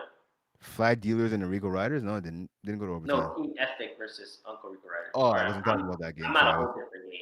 Oh, okay, I'm talking about Flag Dealers and Uncle Rico's Riders. But yeah, okay. So okay, Uh, let's go. Let's go to the game you're talking about. Then. So Team Ethnic. Make sure we're on the same page here. Team Ethnic and Uncle Rico's Riders. So yeah, I did go to OT. 42-41 win for the Uncle Rico's Riders. And so Justin Lerner was there. Yeah, here it is. Yeah, did Darren McDazian. So those guys were there. They weren't there on last Thursday against the Flag Dealers, but they were there for against Team Ethnic and a big victory. That's actually a pretty exciting game. Both quarterbacks, Benoit Lawler, 6 touchdowns. Matthew Yannicolaya, 6 touchdowns as well. yeah, both I'm a had little bit surprised these guys were able to squeeze in, talking about the Rico Riders, sorry, Uncle Rico's Riders into Tier 4. 'Cause I know I played against them last year, I believe, in Tier 3. And I think this is a Tier 3 team. Are they a championship team in Tier 3? No, not at all. Which is maybe why they're able to get down to Tier 4. 'Cause I think in Tier 4, they can make a deep playoff run. Because there's yeah, talent and experience on this team. yeah, 100%. The fact that they are playing tier four is weird because you have the Yeah. main guys, but again, if it fits the system, You do what make works, and hopefully, because you guys are playing tier four this year, and you should have a deep run. You guys should be going at least 8-2, 9-1. I want to say. I don't think you guys should be losing most games here in this situation. You guys should maybe have win a championship or be close to going, or at least close to get to the championship. Yeah, if these guys don't get at least to like the divisional round. All right, you know what? I'll even say maybe even semifinals. I'll be disappointed because this is a team who's played in Tier 3 for a while and has Tier 3 talent. They're able to get into Tier 4. They should at least be able to make somewhat of a run. A couple of blowouts here. Reborn Prospects blew out Flag Dealers again, 30-6. Briscoe Haas with a 32-0 shutout over Dog Walkers. Yeah, Dog Walkers. Yeah, that's a team that needs some help. I talked about no quarterback. I score kept the tie between the Chomedy Chos and Bible Study. That was an interesting back and forth game. The Batazzi brothers put on a show in that game. Just looking at it here, again, this game I did like almost a week ago, so I'm just trying to refresh my memory here and look at the look at this score, the stats here. Yeah, so 2 touchdowns between Matthew Batazzi, the quarterback, and his brother Jonathan. But Brock Zwicker's a guy I came away kind of impressed. He had a couple of plays here. Rocco Cristiano on the other side for Bible study. Obviously, Rocco does what Rocco does. Evan Vivinas, I got to give him credit, man. Like I saw him play. I think it was week 1. I saw him play quarterback. I was not that impressed, but I saw him play the other night, man. Like last Thursday, he had 5 TD passes. The picks weren't the greatest, but he was making some timely throws. Like he was getting the ball out on time. He has some weapons. Nick Fawn again. Nick Fawn only had 3 catches, 2 catches for 17 yards, but he had 3 sacks in the game. They have some talent. If Evan could get more reps, which he should this season, and keep improving, this is a team I think in Bible study that can get to the playoffs and make some noise. Chomedy Cho is now making the jump, I believe, to Tier 4. I think they were Tier 5 last year, if I'm not mistaken. If I am, I apologize. But again, this is a team that's been together for a while, always in the lower divisions. slowly kind of climbing up the ladder a little bit. Let's see what they can do. Again, that offense is a lot of the Batazzi show, but they do have some of the playmakers on that team. So hopefully those guys get a chance to shine as well. Because I'm looking at it here, right? Jonathan Batazzi caught 7 of his brother's 14 completions. No other This year. receiver other than that had more than 2 catches. So you have to spread around the ball more to your other But I, teammates. I feel like he feeds his brother every single year. His brother's always Oh, the he main does. target. Yeah, well, that's why they're always in contention for quarterback and receiver of the year because he throws all the passes to his brother. But I mean, if you're playing there, I watch these guys play. There are other guys that can make plays on their team, but they have to get the ball right more than once or twice a game. I think they're twins, right? I believe they're twins. Yeah. It's very hard to tell them apart. I'm not gonna. It's very hard. Yeah, yes, yeah. Looking forward to this week. Well, 4 games on Friday. First down sniffers, Chomedy Trolls again. That I'm interested in that match. The first down sniffers again, a team we talked about a little earlier.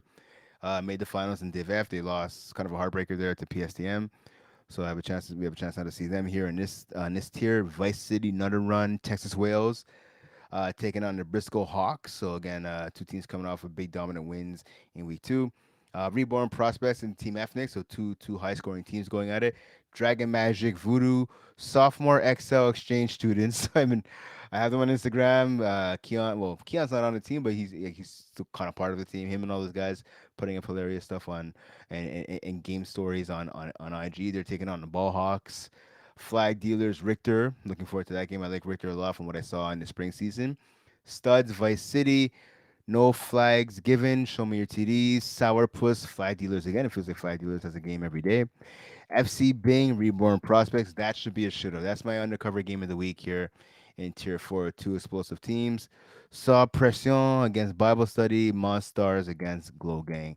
Wraps up the action for week 3. That'll be Sunday at Statty Bear at 9 o'clock. So a lot of games, a lot of Yeah. teams. Like Yeah. A lot of games indeed. crazy, Indeed. crazy. All right, man. Top over tier 3. Tier About 10 three. minutes left here. Looking at the tier 3 action here this past week, we had BBB. 5 games. Yeah. So we had BBB playing Mutation. Yeah, Big Brother Brigade, big win for them. Yeah, it's good for them. I knew they were looking for a sub going into this game, so assuming they're They're always subbing looking for pretty well. subs. Every Yeah, week, they're yeah, always looking for subs. they are looking for subs. Yeah, Um, they gross larves beat Sugar Daddies 46-40, so definitely a shootout there. Win So Win Diesel. Diesel here. So I'm saying Win Diesel now in tier 3. I can't. They played tier 3 last fall, so I'll give them credit. I was gonna rip them for being division dodger, but no, they played tier 3 last fall. Will Seabag back in action. 5 TD passes in a 34-30 victory over Jager Bomb. Simon Deschênes, 4 TD passes, but he did have 2 INTs. Felix Seabag, the Seabag connection, he got 2 TDs. Marcus Lynch had a tutty. Giancarlo Riccello had a touchdown as well. Bartholomew Huge, underrated player, he had a touchdown. Yeah, we talked about last week. Gab D'Amico Mazza, obviously of KGP fame. He appears to be a regular now on this team for Win Mm, Diesel. He contributed in the win. Yeah, Lynch and Seabag getting INTs on defense. yeah, big Yeah. bounce back for them, right? Because they lost week one, they come back week two with a new Yeah. quarterback, beat a good Jugger Bomb team, to kind of get them back into the system. Saying, yeah, we lost last week, our quarterback wasn't there. Now we're going to be one of the top. I would feel like Jugger Bombs is probably one of the top 3 teams in this division this year. It should be. So the fact that Win Days was able to get a win off of them, it's good motivation going into the rest of the season. Yep. So Sugar Daddies again, they lost to the Grow Lars 46-40, but then they bounced back with a 30-20 win over Opats. Mm-hmm. Opats, credit to them for coming up to tier 3. I thought they were more of a tier 4 team. I think they played tier Yeah, 4 or tier 5 last year. But credit to them, not division dodging. And then the shootout of all shootouts, it appears to be at least Black Vipers 48-44 win over the Bruins. I watched a bit of this game on Monday. It was in Saint Laurent. gotcha. Mathis Cologne, 8 touchdown passes and nearly 350 yards passing. Like that's pretty Crazy. incredible. And I remember we talked about these guys last week, right? I mentioned Benjamin Carley, underrated player, 3 touchdown passes. My man Theo Cliche, 7 catches, 107 yards. He had a touchdown. Vincent Richard. Yeah, this team has some guys that can make some plays. They got some size. They got some speed. I know for the Bruins, And Gab Wiseman's there, FPF veteran, Lucas Quinville, they got some talent. And man, Amos Memetaj, 4 touchdown catches on 108 yards. I mean, you can't ask for better than that. Francois Martin, a veteran, 240 yards, 7 touchdowns. This game, so I watched this game to the end. It went down to literally the last play of the game. It was I don't want to know if I don't know if it qualifies as a Hail Mary. Seeing the ball went hold on. It went, 40 yards, yeah, Hail Mary. So Mathis Colombe threw a Hail Mary to Vincent Richard. Richard jumped up over Francois Martin. Francois Martin's a great guy. He's been a quarterback in this league for over a decade. I know he's tall, but I don't know why he's playing defense. And they targeted him on the jump ball, and Richard jumped up in the air. He mossed Martin, caught the touchdown pass. Martin kind of fell to the ground. The receiver was kind of me mugging him and walked off for the touchdown. I felt bad for Francois because he's a really good guy, but I don't know why he's playing defense. Besides the fact that he's tall, tall is great, but you need Yeah, but someone that can leap. that's kind of like they did. Remember when the Patriots were playing Miami Dolphins, and you had Gronk that went as a safety, Yeah, I hear you. But where no offense to Francois, but Gronk's athleticism at that time, maybe even now, is better than Francois Martin. no, but the thing is, they put Gronk in there for his size, and then he ends up. I hear you, but you have to have size. You got to be able to jump a bit. Like Martin, I think he has like 2 knee braces. Like, what's going on here? No, I'm Well, being serious. I'm Gronk not being had a jerk. Like I'm Gronk being had serious. two braces too. He had an arm and he had a knee. So, Yeah, man, it makes no sense. And it is what it is. It backfired clearly on the Bruins, and yeah, that's why they they lost the lost. game. Hail Yeah, Mary. they lose on the last play game, the Yeah. last point touchdown. So going into week, let's go back here. Going to week 3, right? For tier 3, going to week 3, Mhm. we have 6. We have 5 games, and out of the 5 games, we actually have BBB. So I'm gonna call them now BBB. Beer Belly Brigade. They actually play 2 games. They play on Saturday and Sunday. So hopefully they have their substitute that they usually need. They usually need 1 or 2 subs. Okay. Oh, there you go. He's muted. Here. Did I mute him? No, you're muted, Brent. Yeah. So it's time until Brent comes back. You can hear me? Yeah. There you Yeah, sorry go. about that. Press the wrong button. My bad, guys. Okay. Yeah. So I was saying BBB has 2 games this weekend, and hopefully they have their substitute kind of in line. They kind of know who they have because 2 games is more than one Yeah, for this weekend. that's a good math right there. Yeah.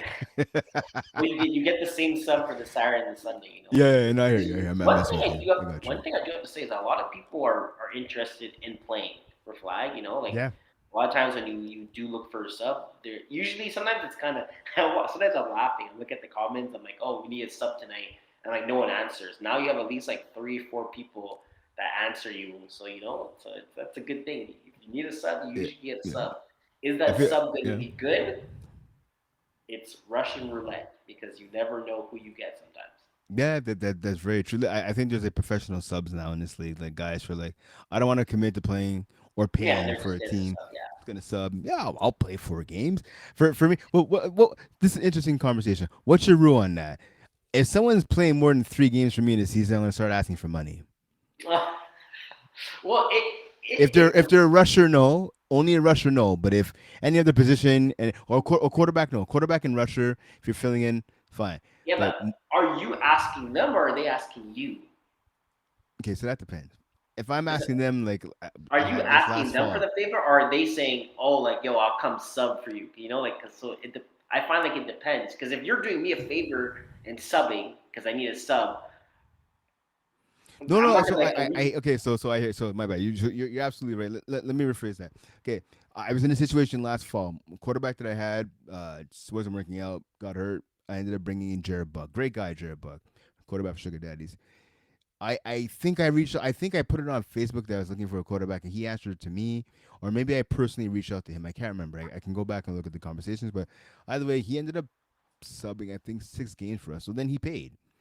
mhm. He paid a certain amount of the team fee, which is fair, right? And he was a quarterback pretty much the Yeah, rest of the but way. that's him that's him coming in for the rest of the year. So he's like, oh, that's him saying, oh, I have a spot on this roster for the rest of the year. If I But have then a he didn't. sub, But I mean, sorry, fair enough. But then he ended up not working out with Jared. Uh, he ended up did paying X amount of dollars. He ended up playing I think 6 games for us. It ended up not working out. No one's fault. And he but play he's still playoffs for you? no. We missed the playoffs by a game. Oh yeah, I remember that. I remember that Yeah, situation. we had But someone else filling in for us, but but he would have been your quarterback going into playoffs.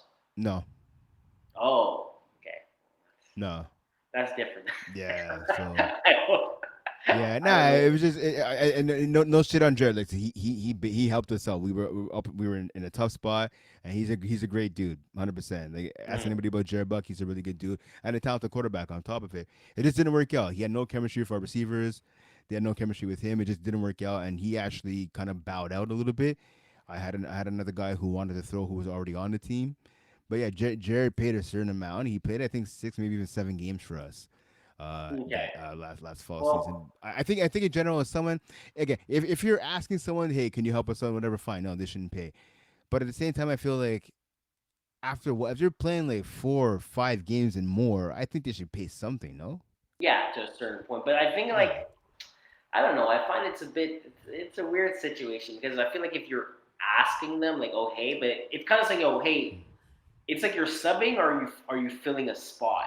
You know, because there's like filling a spot where you're going to be on the team for right, playoffs if they make playoffs, or yeah, you're just subbing for 2, 3, 4 games because we're missing players. You know, because it's kind right, of saying like yeah, yeah, we're okay. I have a question for you. So let's just say, so during a season, right? You have 10 guys that play. Let's just say everyone pays $300, exactly, mm-hmm. right? Sounds And about right. one Yeah, guy, everyone paid, yeah. right? And someone gets hurt and you need a replacement. Is that replacement going to be free, or is that replacement going to be has to Oh, pay to come replace the player that got hurt? Are you going to no, say, okay, I'm going to give back okay, so that this is person's money? You're going to sorry. If someone, pardon me, excuse me, if someone gets hurt, I think that's different. Someone gets hurt, you're in week 5. Let's just say. yeah, week five. I mean, listen, if you paid all the money up front in your week five and you get hurt, you get hurt. Like that's honestly that's not my problem. Like I've gotten hurt. I got hurt last fall season. I missed like the last like 5 games of the year. I tore something in my calf. I didn't play. I didn't play at all, and like I still paid my full share like everybody else did. Like I don't know. I think if someone I brought people on to replace me, one of the guys that I brought ended up paying. But see, okay, my thing is like so, and I like your question. My thing is when let's say you make your team and you ask someone to come on and play. I think we've all had this before. I know I have. You ask, hey, listen, a guy or a female. Hey, do you want to play on the team? Like I have a spot for you full time. You could play offense. You could play or defense, or if you want both ways, you have to come off the field sometimes and give people a run. People, Yeah. you want to give everyone a fair shake, right? Because you're spending time and money to play. But and then the person says, "Nah, I just want to sub."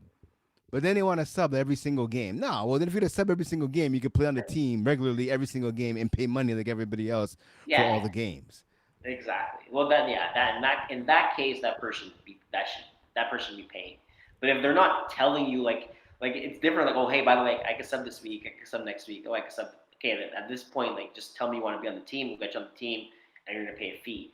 But I feel like if Yeah, you're like week 5 and you're looking for someone and the payment's already done, you're like, okay, well, hey, are you interested? I feel like most of the time when people do ask someone to like come play for the rest of the season, most of mm, the time is, hey, like you don't have to pay the season. We need someone to replacement. We're in week 5. You're missing 5 games. If we make playoffs, then you get a pretty much a free season with playoffs. right, right.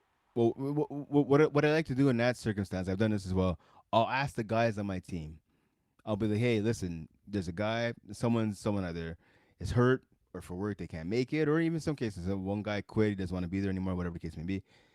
And he'd be like, hey, listen, I have a guy who can replace this person. Now, if all the money's paid, I will ask my teammates, hey, do you want me to ask this guy to pay? Do you guys care if he pays or not? If they say yes, we care, then I'll ask that person to pay a certain amount. I will distribute it among the guys on my team or the ladies on my team. I Yeah. think that's being fair. Yeah. If Exactly. if I ask them, no, we don't care, whatever. Then all right, so the guy's gonna come on or the girl will come on, and you don't have to pay anything. It's fine. But I always want to ask the players on my team because I want to be fair because whoever you're bringing on, even if they're replacing an injured player, let's be real. If they're that good and you want to have them on your team, chances are they're going to take away playing time from somebody else Hmm. in addition to whoever spot they're taking. So I always want to be fair and ask my players, hey, listen, do you guys mind if this Yeah, person comes on for free, or if not for free, I'll calculate a price based on the number of games left and what have you, and then distribute that to the guys and the girls on my yeah. squad. You also don't want an awkward situation or conversation where, like, let's say the player's really good, and like you want to make sure everyone's on the same page. Like, okay, yeah, he's not paying, so I don't want to hear like, oh well, I paid the season, he didn't pay or she didn't pay. Like, I want to play. Like you want to establish. Yeah, Well, I yeah, yeah. asked you Well, how you that's why felt, I and you, asked and you gave exactly. me this answer. So, That's why I asked. so there's no like awkward situation regarding that too. So yeah, I 100%. completely agree with that. And also the whole thing. Listen, when the playoffs come, listen, if you're a top player, you're gonna get more playing time than the guy who's like struggling. Like it is what it is. Mm-hmm. But feelings have to go to the side when it comes to the playoffs. If the person who I brought on week 5 or week 4 is balling out, they're gonna get the red zone reps. So you know what I mean. They'll get they'll get the prevent defense reps or whatever the case may be. Right? They get the big third down, fourth down reps. Let's say at the end of the game, kind of thing. It is what it is. Yeah. All right. So you're looking at the schedule right here on your screen. Bruins pass at Rabiata. Friday, Beer Belly Brigade, Stim U, Killer Rays, Mama's Boys, Beer Belly Brigade again against Mengoose, and then they Gross Larbs against Pasta and Rabiata to wrap up week 3. That'll be this Sunday at Stady Bear. Let's go to tier 2 real quick here in the last 5 minutes or so. Tier 2. Why is this not working? All right. So looking at it right here, tier 2, we have 3 games that took place last week. They first fall, losing a heartbreaker 26-25 to Flag Slayer Corp. The first fall losing another heartbreaker 34-31 to Heart 8. And then Idaho U the Pimps knocking off KGP Origins by a score of 49 to 38. What stood out to you in week 2 action? Just the Verge flow. They lost two, like, to be honest, they lost two heartbreaker games, as you're saying, 25-26, 34. They were missing one of their best players, so hopefully when Guillaume does join back the team, he does make it effect, and maybe they're able to get that one extra stop, where instead of losing 31-34, they end up winning 31 27s or whatever, or 25-19. They get that one extra set because he's gonna help them. He's gonna help them a lot. For those games, and then for KGP Origin versus Idaho U the Pimps. Interesting game. KGP is Phil Cutler's actually back playing in Tier Two. Mm-hmm. He kind of stepped in playing 5v5, and now he's playing Tier Two with more of the original KGP guys. So you have Matthew DePage. They added Ariel. You have Gabe, Everybody, Finkel, yep, Julian, yep. Dylan. So you have that group of guys Mm-hmm. that are back. Seems like they're a bit. I was kind of talking to them in the group chat, so it seems like they're a bit rusty. They were kind of saying, but Phil, not a bad stat line. 6 touchdowns, 2 INTs, and then 258 yards. If he could take away some of those INTs, I'm sure the game's completely different. Brady had a pretty much a good game as well. 20 for 25, 232, 7. One thing I don't understand about Brady is I don't like he. I feel like he has always a really good regular season, and then when it comes to playoffs, like he just doesn't finish. So, Um, I sometimes, I mean, I don't know. He's a pretty clutch quarterback. I mean, he's won 4 championships, so obviously he has finished in the playoffs. But yeah, well it's he in the highest divisions. No, I can see what you're saying. Um, he's won. Well, I mean, I guess unless the merge championship counts, but see why not? like I know he's new to tier two and the tier three. Sorry, tier one, tier two, and he's kind of like getting his name out there. He's kind of getting used to a lot of this stuff, but his talent around him is good. The guys that he has Yeah, around him are like he has his roster is a solid roster, yeah. He always has a good you roster, know. 100%. Yeah, and it's playing weird. So I right. remember talking to him during the right after the semifinal loss in the spring season. I know there's a lot of stuff that happened. There's a missed call by the ref or a bad call by the refs, kind of led to a snowball effect. It does seem like sometimes he ends up on the bad side of things to a degree. But I mean, he's won a couple of championships. He's always takes his team far. Interesting question though. I guess so you're saying that you think he crumbles a bit in the playoffs. I mean, you are right. His rosters are loaded. Manuel Arroy, shout out to Manu, obviously. Sam Anasopoulos, Daniel Colom, the usual suspects, right? On his team. Ivan Solomon, a big addition. James Nguyen, again, one of the underrated players in FPF. Justin Wade as well, actually had a touchdown and two sacks in that victory. It's interesting to see. I mean, if you compare him to Tier One, right, where he's taking on Joe Meyer and Kevin Wyeth and those guys, no, then yeah, he doesn't get it done in the biggest games in the playoffs, but he at least helps his team get to like the semis, right, or the divisional round at least. Yeah, yeah, no. I just feel like I always see him have like a really crazy stat line, like Right. during the regular season, and when it comes to playoffs, well, for the past 3 seasons, the past 2 years now, I would say that's what he kind of does. That's what I've seen. That's what I've been looking at.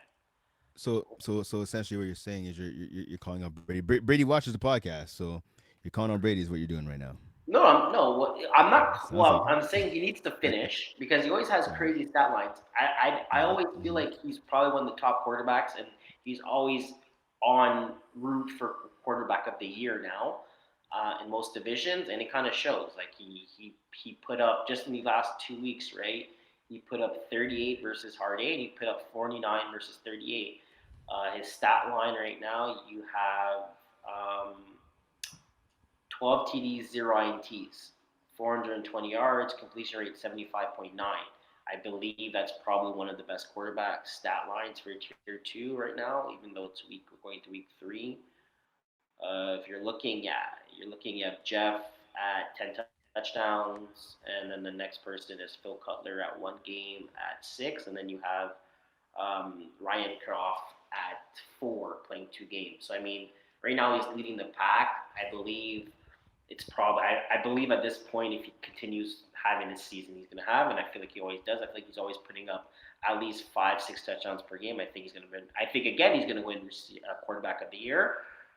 But is he going to win a championship, or is he going to end up losing? Okay. I hear you. I mean, I can't say you're 100% wrong because I mean, going back to spring, right? Tier Division A, Division B, he lost in the semis in both. Looking at Tier 2 last fall, yeah, well, they no, they actually got smoked in the championship game. Pardon me, losing to the Infantry, 26-6. I mean, he's as recently as this time last year, he got his team to the championship game. But then again, yeah, losing 26-6 isn't great. It's like obviously losing to your team in the Infantry.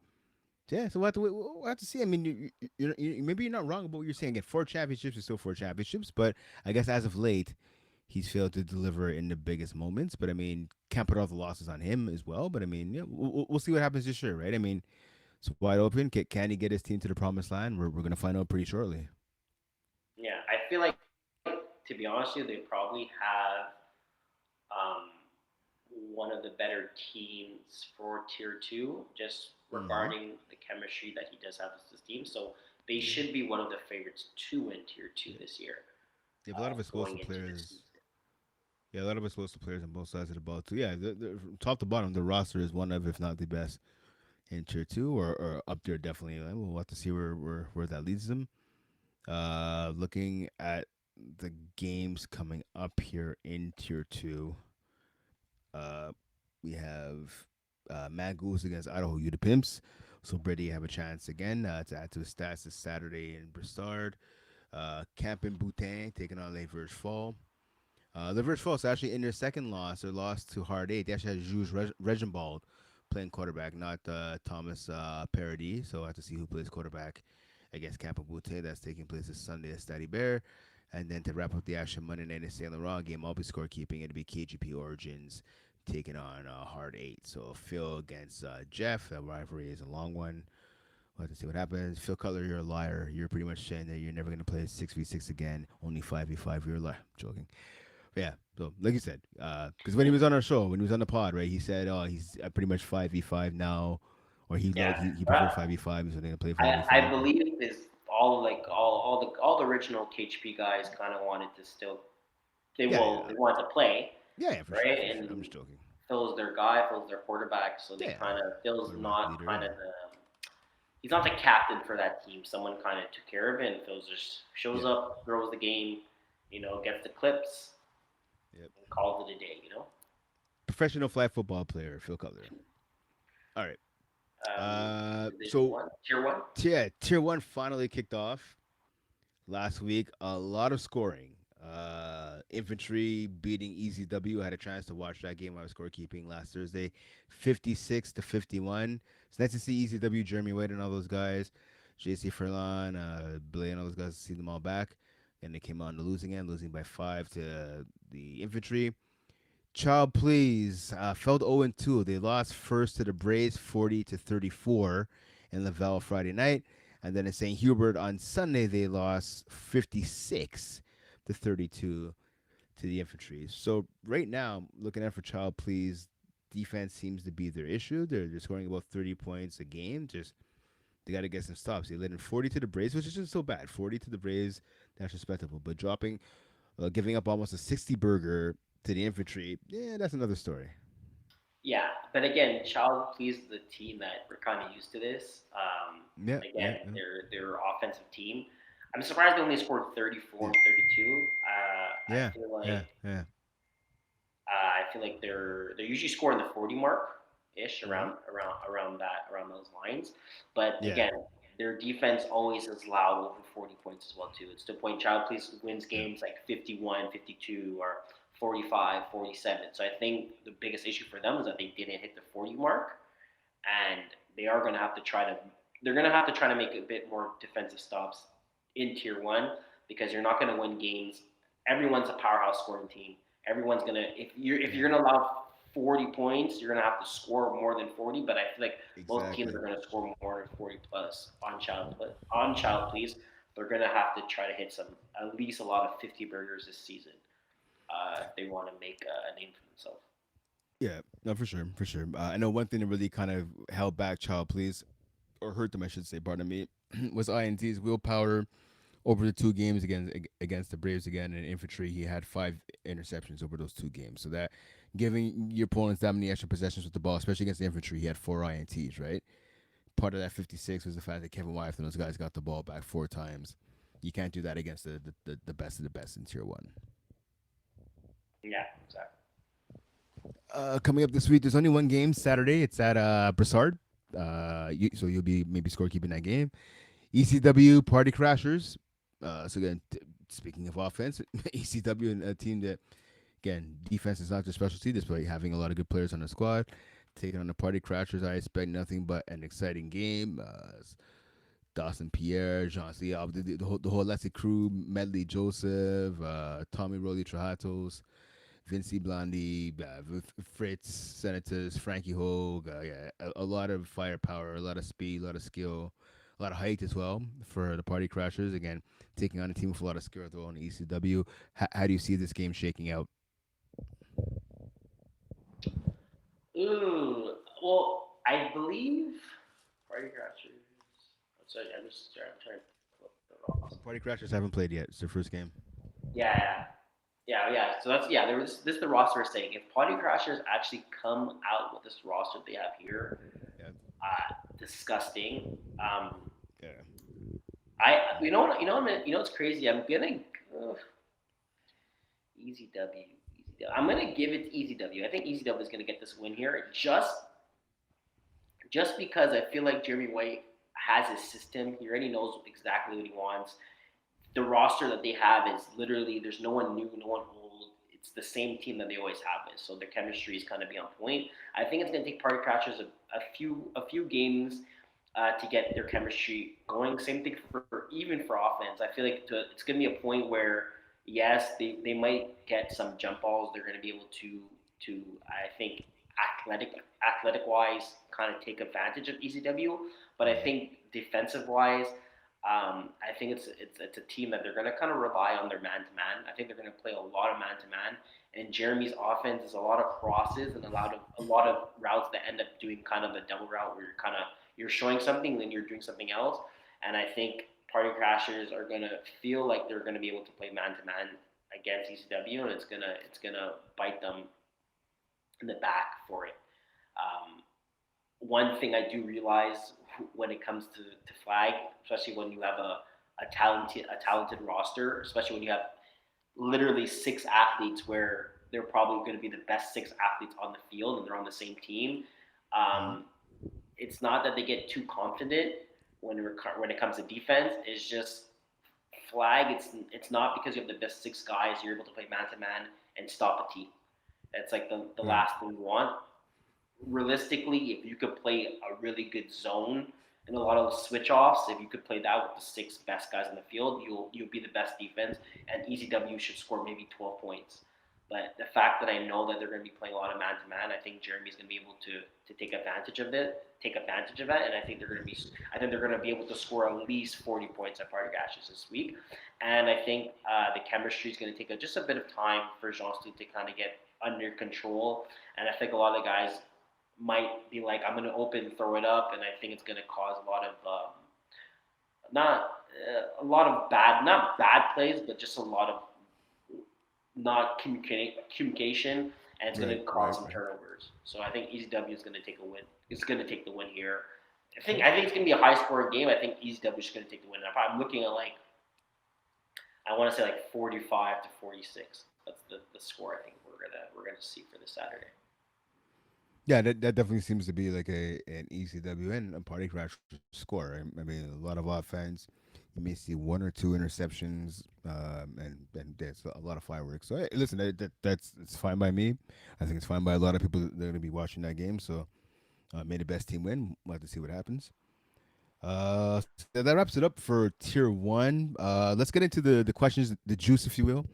So I know our main man Omar posted two questions on Instagram this week. So thank you to everyone that answered. The first one was, what's our favorite season? So obviously in FPF we have the spring slash summer season, the winter season, and the fall season. To the surprise of absolutely nobody, winter season came in first. I mean, it is what it is, right? Winter season always has the most amount of teams. That won the voting 55%. Coming in second was the spring season at 31, and then the fall season 14%. So in total, there were 193 people that voted. So shout out to everyone who voted. 107 of those votes went to winter, 59 went to spring, and 27 went to fall. I have to concur. Although I like the summer season because I could drive my bike to games, and it's just, well, it's summer, you get to play outside. Winter season is the best season in FPF. It has the most amount of competition, the most amount of teams, and it's just more fun, I find. Yeah, no, I agree. Winter season is I feel like winter season is the best season. I'm pretty sure I voted for winter season as well. And Okay. yeah, exactly. It's the most competition, right? And Yep. yeah, it's like when you get this when you play on a higher when you want to play versus the highest talent in FPF. It's the That's winter exactly that. because you get Yeah. all the Yeah. university players that are Yeah. coming, all Exactly. the CJ players are coming. Yep. Everyone makes a team, and it's just when you. I feel like when you. I feel like I think I said it a couple times. Winning a winter championship is bigger than any type of championship, fall or spring, because it's the amount of teams, and then it's also the amount of talent that's in all these divisions. Yeah. No, it's fair. It's fair. So Okay. I agree. No, no, I fully agree. I fully agree. But like I said, all the competition's there, and guys are just hungry to play ball. Girls are just hungry to play ball. There's no other place to play ball but in FPF. If you want to play flag football, and the wintertime is the best season of all in FPF. The final question that we ask is, who has the better rivalry? Not the better rivalry, but the better dynasty right now. Montreal's finest. So again, that's Kevin Wyeth, Keyshawn Thompson at Kenmore, Kareem Bennett, a bunch of guys who don't really play in FPF anymore, with the exception obviously of like Matt Kerwack and Kevin Wyeth, or the Braves. Obviously, the Braves have been, in many people's view, the best team in FPF for the last couple of seasons. So Joe Mahieu, Mike Pearson, Will Trache, God, JD Chevalier, the list goes on and on. All the players they keep on adding, Gab, Champagne, all those cats. So bit of a landslide in the Yeah, voting here. but well, I'll let you go. Right, I was gonna say that's. I think that's a lot of recency bias. Like I said, most of these Montreal's finest isn't even a team anymore, right? So I mean, Yeah. I'd be honest with you. I played on the first Montreal finest team with Mo Khan. Like, it wasn't Kevin's team. It was actually Mo's team. Way, way, way back in the day in FPF.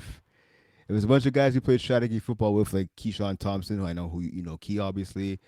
Guys like I Cam Moore, a bunch of guys who aren't playing in FPF anymore. We're old. It is what it is. Hmm. But I think the voting, I'll give you the results in a second, but I think some of this landslide is due to the fact that the Braves are still dominant. Montreal's finest is not playing anymore, and it's not even the fact that Montreal's finest isn't playing anymore. There hasn't been a Montreal's finest or the finest in at least I want to say 4 or 5 seasons now, maybe. Yeah, exactly. It's been a Yeah. while, and even the finest or whatever type of thing, it's not the same team that No, not at that all. Nope. were that I was used to seeing, or the Right. guys that Yeah. kind of Yeah. that we're used to seeing. I feel like a lot of people that are like, again, I don't want to take any credit from the Braves. The Braves, they're they're an amazing team, and it just goes to show. But it's just the fact that I don't think a lot of people know who exactly Montreal Finest was and exactly like what how good they were at how good they actually were. You know, just the amount of names and the amount of talent they had. This wasn't these weren't guys where like they first of all most of them were tackle players or they had a Mm-hmm. big tackle program, but tackle background. But Mm-hmm. all these guys were top notch athletes, and they kind of understood a lot of their assignments. They're probably one of the teams where when you play finest, you're just like, okay. Same thing with Braves too. When you play the Braves, you're like, okay, it's gonna be a good game. It's just I feel like regarding like my opinion for myself is that when I had to play the finest, it's to a point where I was like, oh shit, we're kind of fucked compared to playing the Braves, where I feel more not that we're fucked, but just I feel I at that stage I felt more comfortable playing the Braves offense compared to playing Kevin Wyatt's offense.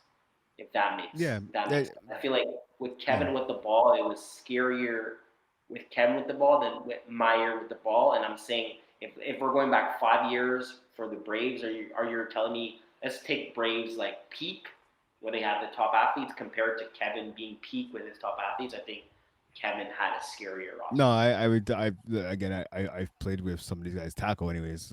When these guys were in their prime, like I take the finest hands down. Because don't forget, guys like Chris Millard, Theo Jaya in their prime. There's not too many guys that could touch some of those cats, and those guys are just like Chris Millard was a kind of like their like fifth receiver or something. You know what I mean? You know what I mean? Something like that. Theo obviously Hall of Famer. Well, both players are great. Theo obviously is a main factor. Yeah, those guys like. So I don't know if you ever played against that kid. That Kez last year was 2019. I'm not gonna lie, I have a huge bias. That's just one of my guys. I won a tackle championship with him, and I used to call him Young T.O. He was like Terrell Owens. The opposite though. He's quiet as hell, but a big receiver who is fast as the wind, great hands. If I can make a comp to now, I would say it's kind of like Pat Jerome, but like quiet. Where Pat Jerome has Mm-hmm. no problem letting you know that he's Pat Jerome, even though Pat Jerome getting up there in No, age too, you right? said a kid But even with more. the finals, Pat Jerome played with them too. Who Sorry, did you say?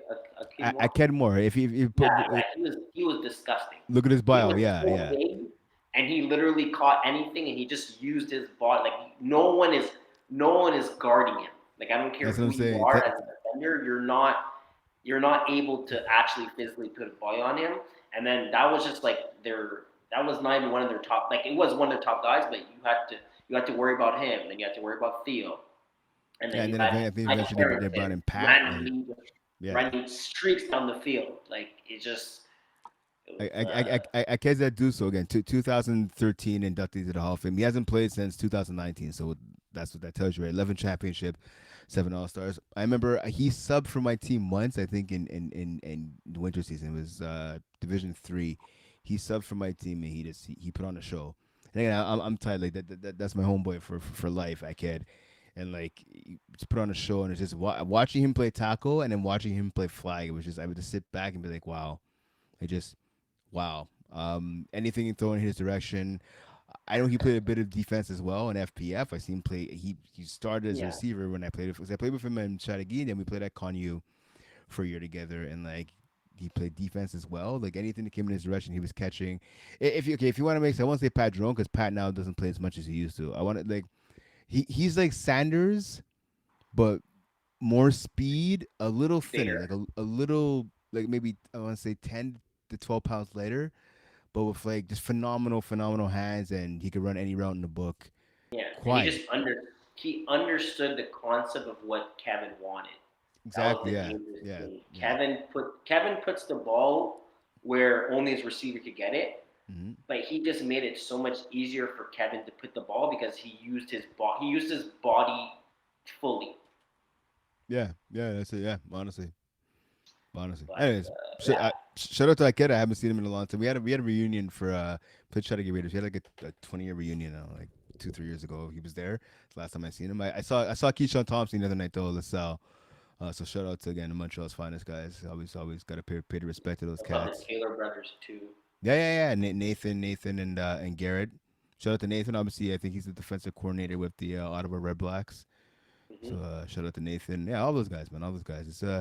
I would like to see kind of jump in that time machine to have those guys, like you said, in their prime, taking on the Braves. I mean, even the Braves guys. Some of those guys like Joe and Mike are getting up there in age. I would like to see maybe you can hop in that time machine and go back to 4 or 5 years ago and have those guys go up against each other, or maybe even 6 7 years ago, right? To really see Yeah, those well, guys at I their think best. Braves is like I think you would. I wouldn't want. I wouldn't.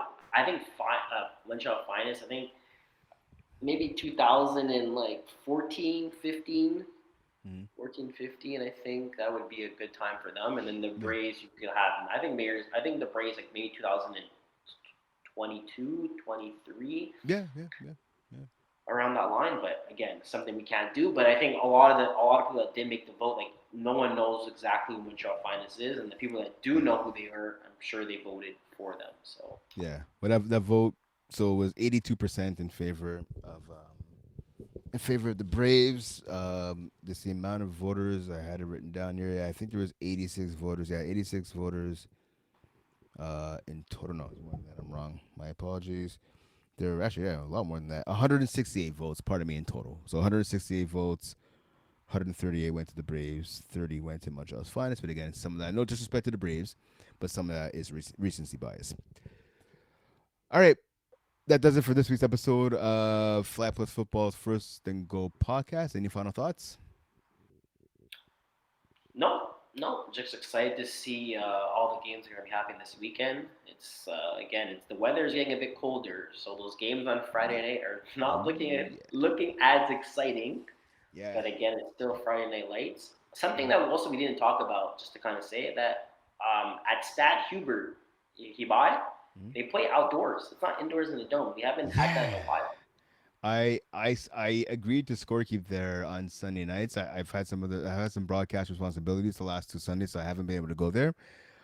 I blame Mo Khan again for everything, but especially for this. I was not told that it was going to be scorekeeping outdoors on Sunday Ah, nights at Study Bear. I'm making my Sunday night debut this Sunday. I'm not looking forward to it at all. I'm happy to watch some ball and be part of the FPF family. Just out there in the cold, I am not looking forward to it at all. I have okay. Monday off though, so that actually works out for me. But I mean, yeah, I'm not looking forward to the cold. But it is what it is. It's football weather, as they say. Yeah, and well, that's exactly what we're getting to, right? Mid-September. It's Yeah. that time too. You're kind of, it's getting colder. Just like but I was kind of looking at it. I was like, oh my god, Stad Hubert. I'm like, yo, we're playing outside. It's not in the dome, which is like it's cool No, because it's it's not. something that No, it's not. I feel like It's not cool it at all. hasn't happened in a long time. Mm-hmm. But again, if you're kind of just chilling and you're kind of scorekeeping, it's probably not the funnest. No, it's not cool at all. It's cool. Literally, it's cool.